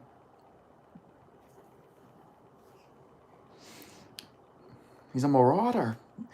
Ilya, El Marauder. Paddy Pimlet impression, please. All right, let me give this a go. All right, if I do a good impression, you can donate me with some fucking moolah. All right. All right, so this is how I start off a Paddy Pimlet. All right, I always think of that video with the guy where he's like, "I don't do if, muts, and maybes. I do absolutes. What are you laughing about? What are you laughing about?" Then you gotta like talk a bit more like that. We gotta talk about like Paddy, like, "I'm a Scouser lad. We don't get knocked out. We get choked out, lad. Molly McCann, she gets choked out, lad. You little sausage." That's all I can do. I'm very bad. I gotta really work on the Paddy. I can do a Scouser. I just can't do the Paddy, but I can do the, "I don't do if, buts, and maybes. I do absolutes. What are you laughing for? I'm being serious. Being serious. I don't do if, buts, and maybes. I do absolutes. It's just too good. I'm Darren Till. I tore my ACL. Fuck me. I took my ACL. Fuck me. I tore my ACL. I'm Darren Till. I went to boxing. I can't do anything now. I tore my ACL, lad." That's... Women should not talk, lad. Molly McCann, she turned into a can. Molly McCann, she got rid of the Mick. Now she's just a can. She's just a can, lad. Say, slap that little noose on him. Slap that little noose on him. Slap that little noose off him. You fucking mad backwards tick of a thing, yeah? Molly McCann, she's just a fucking can. Why are you hiding your big head from the camera, bro? Because my hands are sore. I've been holding this camera like the last couple days. It's just a pain in my hands. I need to get a tripod. How about I just show you guys my forehead? A Derek Lewis impression. All right, let me do this. All right. I had to knock him out. Mr. Trump said I had to knock him out because putting him in bad on the news, and I had to take a shit because my balls were hot. I'm horrible. I can't do a black guy voice. It's very hard for me.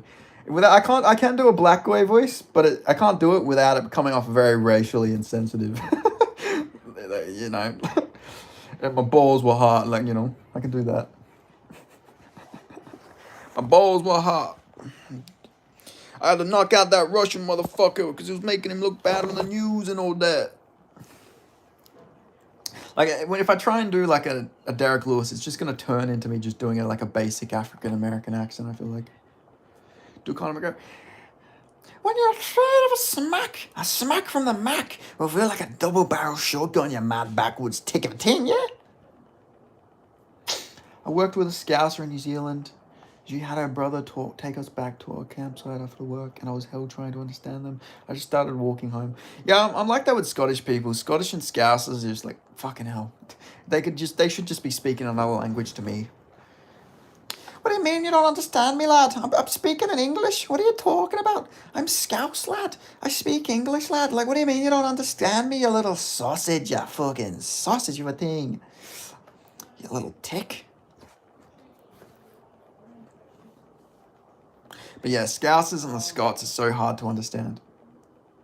The Irish are very easy to understand. I love the Irish accent because they have a cool accent and you can understand them. Scottish are right until they get on the piss. Yeah, that's true. Michael Bisping impression. Oh, all right, buddy. All right, buddy.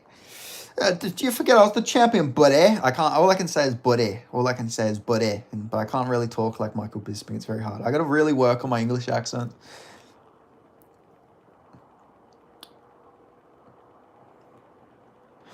Yeah, don't you forget I was the UFC middleweight champion, buddy. Oh, baby boy. Oh, my word. Like, that's all I can get. I can muster like fucking one worders. Do Hamza. What do you mean? I'm going to smash everything, brother. I'm going to kill everybody, brother. I'm going to smash everybody, brother. Consensual and consensual. I'm going to smash everybody. Allahu Akbar. Woo! That's what I can do. That's my Hamza post-fight interview. Hamza Chimaev. That's like the best I can get for a Hamza. Woo! I remember when he would always scream, and I love there's so much life to him at the press conferences. All right, buddy. All right, buddy. All right, buddy.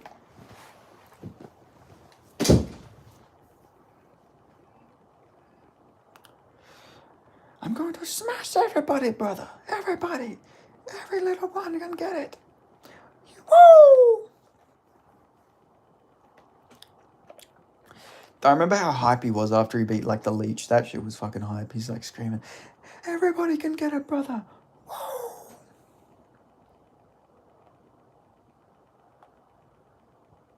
Do cape. And Kaikaro of France is a bundle of sticks, my brother. No, I can't really do cape. Put that in your...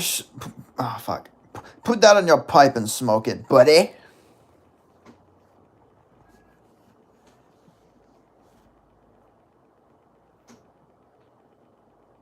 Cartoon.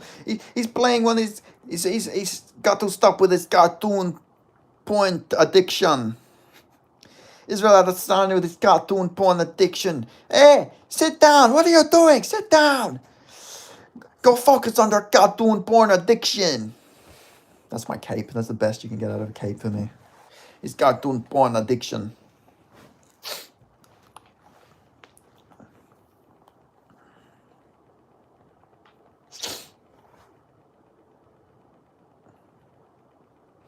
Anyway, Cheeto Vera impression. Hey, yo, this isn't even a fucking Cheeto. This is just a fucking Cholo voice. But I was going to go, hey, yo, man, you better get off my fucking property, SA. What you doing? Hey, get off. I'm going to get my fucking shotgun, SA. Hey, get off here, Holmes. Izzy is the top 5 striker. Do you agree? No, I don't. I think Izzy is a very overrated striker. Middleweight skill is fucking dog shit. Izzy was getting outstruck in most of his fights. Like, if Robert Whittaker had, like, 3 more inches of reach, he would have beat Izzy with ease. Izzy's always been very overrated because he come from Glory. I heard the best part of meth is the high-quality meth. That's true. We got the fucking Heisenberg-type meth here.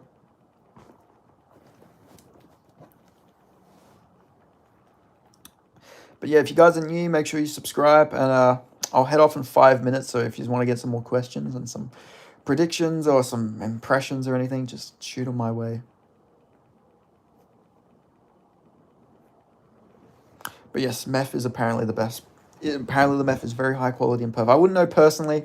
Don't do meth. But I've heard it. A lot of people have been on the glass pipe tonight. A lot of you been on the glass pipe tonight or what? People probably assume I've been on meth. What's up? What's up? It's Stockton, motherfucker. Stockton. Conor McGregor, fuck that. Conor McGregor taking everything I worked for, motherfucker. I'ma fight your fucking ass. Yeah, you're playing touch bark with these dorks at the park. Should I have 7 shots of whiskey before work? It depends. If you're Irish or Scottish, yes. Yes, you should. If you're a Celtic man, that's like water to you, mate. I actually knew this Irish girl, and she didn't have any water. There was no water at her house, and she had like no bottles of water. She literally just like drank alcohol for fucking like keep herself hydrated, you know. But it's like typical fucking Irish thing, I guess. You're playing touch bark with that dork in the park. You're playing touch butt with that dork in the park. Like, hold up. Stop playing touch butt with that dork in the park. It's just too gay, Connor. No, it turns into more like my Joe Rogan is like, he's on my radar. People forget, man. People forget. Hassim McConnell. People forget. Like, you just name some fucking niche fighter. Some fucking niche fighter. Let's get kidney stones together. Hell yeah, brother. Yee! Imagine living 7 years prior drinking short beer to survive. Imagine being alive during the fucking plague. That would be fucked. The Black Plague. The Dark Plague. Or during the Mongol times, you're like, oh, I'm having a great time. Oh, here comes a bunch of fucking Mongols on fucking horseback to fucking raid my village. Bro, drinking alcohol to stay hydrated is crazy. Yeah, I know. That's what I'm saying. And this was like when we were in high school too. She just had nothing to drink but beer. So it was like, all right. Like there was no water for her. She couldn't get water or anything. I don't know why. She could have just gone to the shops, but no, there was beer. So she would just drink beer during the week. Like, I don't know. People got to survive, I guess, but like crazy. I had a kidney infection once. I still miss pissing blood. That's fucked. The fact you missed that, you're just a hardcore motherfucker. The tap didn't work. Ah, tap water's dirty, mate. It's polluted. Polluted. It's fucking dunny water, mate. Come on.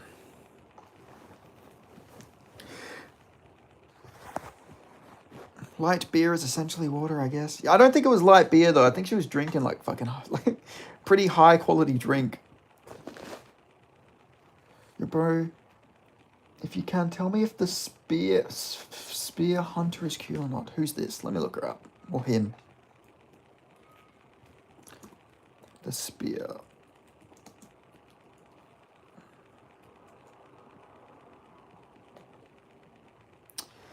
Oh, well, let's come up with the spear hunter as a guy. Is this a fucking... I'm imagining this is a fucking trap.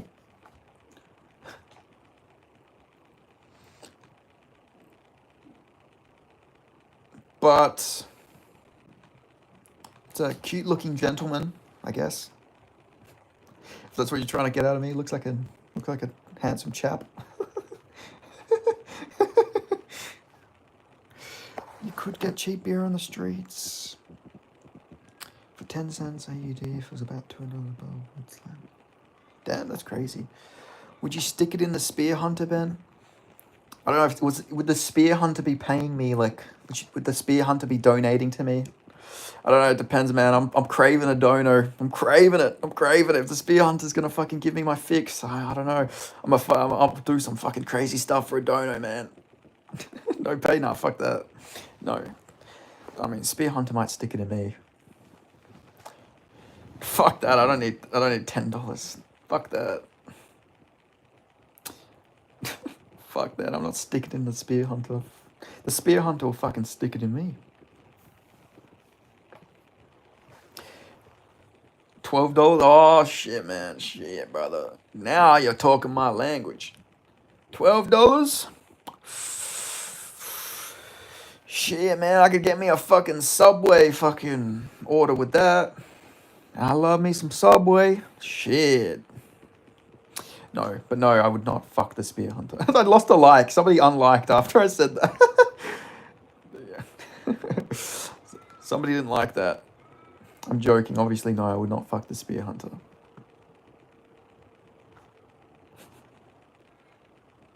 Somebody really thought I was being serious about fucking doing it to the spear hunter. I've got to tell you guys, no, I'm not about that gay shit.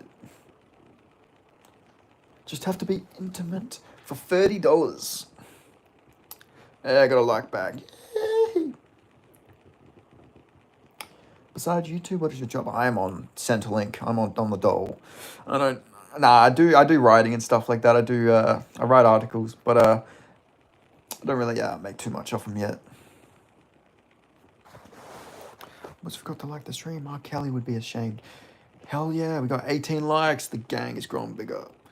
Is Subway safe to eat? Haven't you eaten a sub there in Asia that she was... Haven't I eaten a sub there in Asia that she was the cherry chicken takoyaki? I eat there pretty often. If I get fast food, I only normally get Subway. I normally get a turkey sub, wheat bread. I try and get the most healthiest option. I get honey mustard sauce. I get extra jalapenos. I get all that type of stuff. I love me some spice. But yeah, I'd say it's easy. But yeah, remember, if you guys aren't already subscribed, make sure you subscribe. I'll always mention it because if you always want to join me for these little streams. Hello, Mike. I love your name, Mike. Oxmole. Thought you'd get me, you bastard. Hello, Mike. How you going, mate?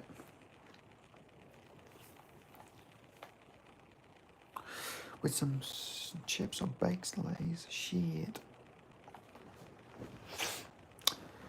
But, yeah. Obviously, you guys like the streams. You're really coming for the streams all the time, so this is good. Building a nice little fucking gang here. I love it. But yeah, make sure you guys like the video. Make sure you guys go and watch my recent video, by the way, about Conor McGregor and Ibiza. I gotta promote my other videos. You know, you gotta help me with my prediction videos and everything like that. You gotta help me in the algorithm. I can't just be a live streamer. You know. Yair versus Movzar, who wins that? I'd pick Movzar. Yair's got no takedown defense. He'll probably get mauled. What's this live about? Oh, it's just autism maxing. We're just turning autistic here. Going full tistic. Mike Oxmall. Make sure you like this video, Oxmall. You got me that time, to be fair. Movzar versus Volk. I'll pick Volk. I reckon Volk beats Movzar. MMA Autism. I'd love to see some call-ins across pollution on the channel. I'll be checking out Southern Cross Combat soon. Yeah, me and Southern Cross Combat are going to do a collab soon. I want to do a collab with like Bedtime MMA. That'd be cool. We follow each other on Twitter, so maybe I'll shoot him a DM. See if he wants to make a video together. Benny. I don't know where Fake Tough Guy is, to be honest. Fake Tough Guy is normally the moderator here. We have no moderator on this chat. It's craziness. Fake Tough Guy dogged us. But no, should I make like a Discord or a members something with members or fucking something eventually, you know, like so you can know when I'm gonna go live or something like that. Obviously my channel's not that big yet, but like if Kenny Okoye's allowed a fucking membership and Discord and everything, I should do that. Should put your face in your videos, not just lives. Yeah, I did used to do that. But I don't know, my fucking OBS. My OBS is literally, I only have it on my screen and I don't know how to like put it back to just my face because it was a pain in the ass to get it to like fill my screen. Last impression, Chuck Liddell. Alright, here goes Chuck Liddell. This is gonna sound like I'm Steve Miocic. I'm Chuck Liddell. I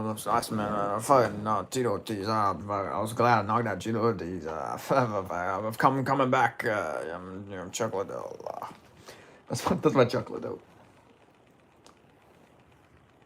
Alex, have you seen his face? It's better like this. Hey, fuck you, Gassam.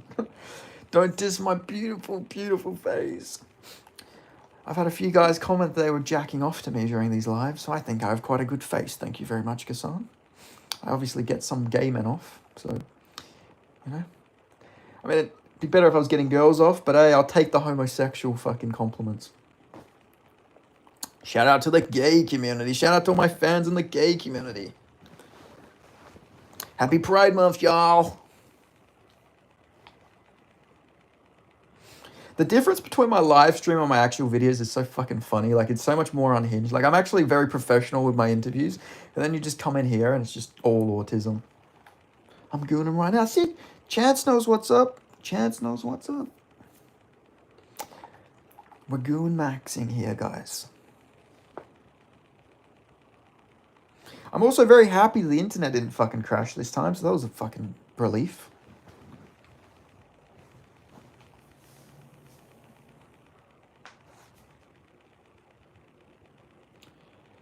But, goon is wine, goon bag, but gooning is also masturbation. Beating the chicken, choking the chicken, smacking your fucking willy around, smacking your cock in your hand, cock in a hand. Hello, Shiraz Khan, how are you going? Hope you're going very well. I'm actually about to wrap this stream up, but, thank you for joining, Khan. Make sure you subscribe and join the next stream. But I hope you're all doing well. I'm gonna probably skedaddle now. But thank you guys so much for joining me for the stream. Make sure you subscribe, put on notifications, like the videos. Go check out my most recent video about Conor McGregor scrapping some guy in Ibiza. And also go check out my predictions for Khalil Roundtree versus Jamal Hill the fight night. Give it a like, give it an algorithm boost, and share my channel around and help a brother out. And I'll see you guys next time. Thank you all for watching. I love you all. These are my boys. And if you need to message me, if you want to give me any video ideas or anything, Mr. C already knows because he's messaged me on there. But message me on Instagram. I will respond to you guys. Just make sure you let it know it's that you guys are subscribed to me and that you guys aren't scamming me, trying to scam me. Yeah, just message me on Instagram, TheBenP_01. If you just want to ever message me, I'll respond to all my fans.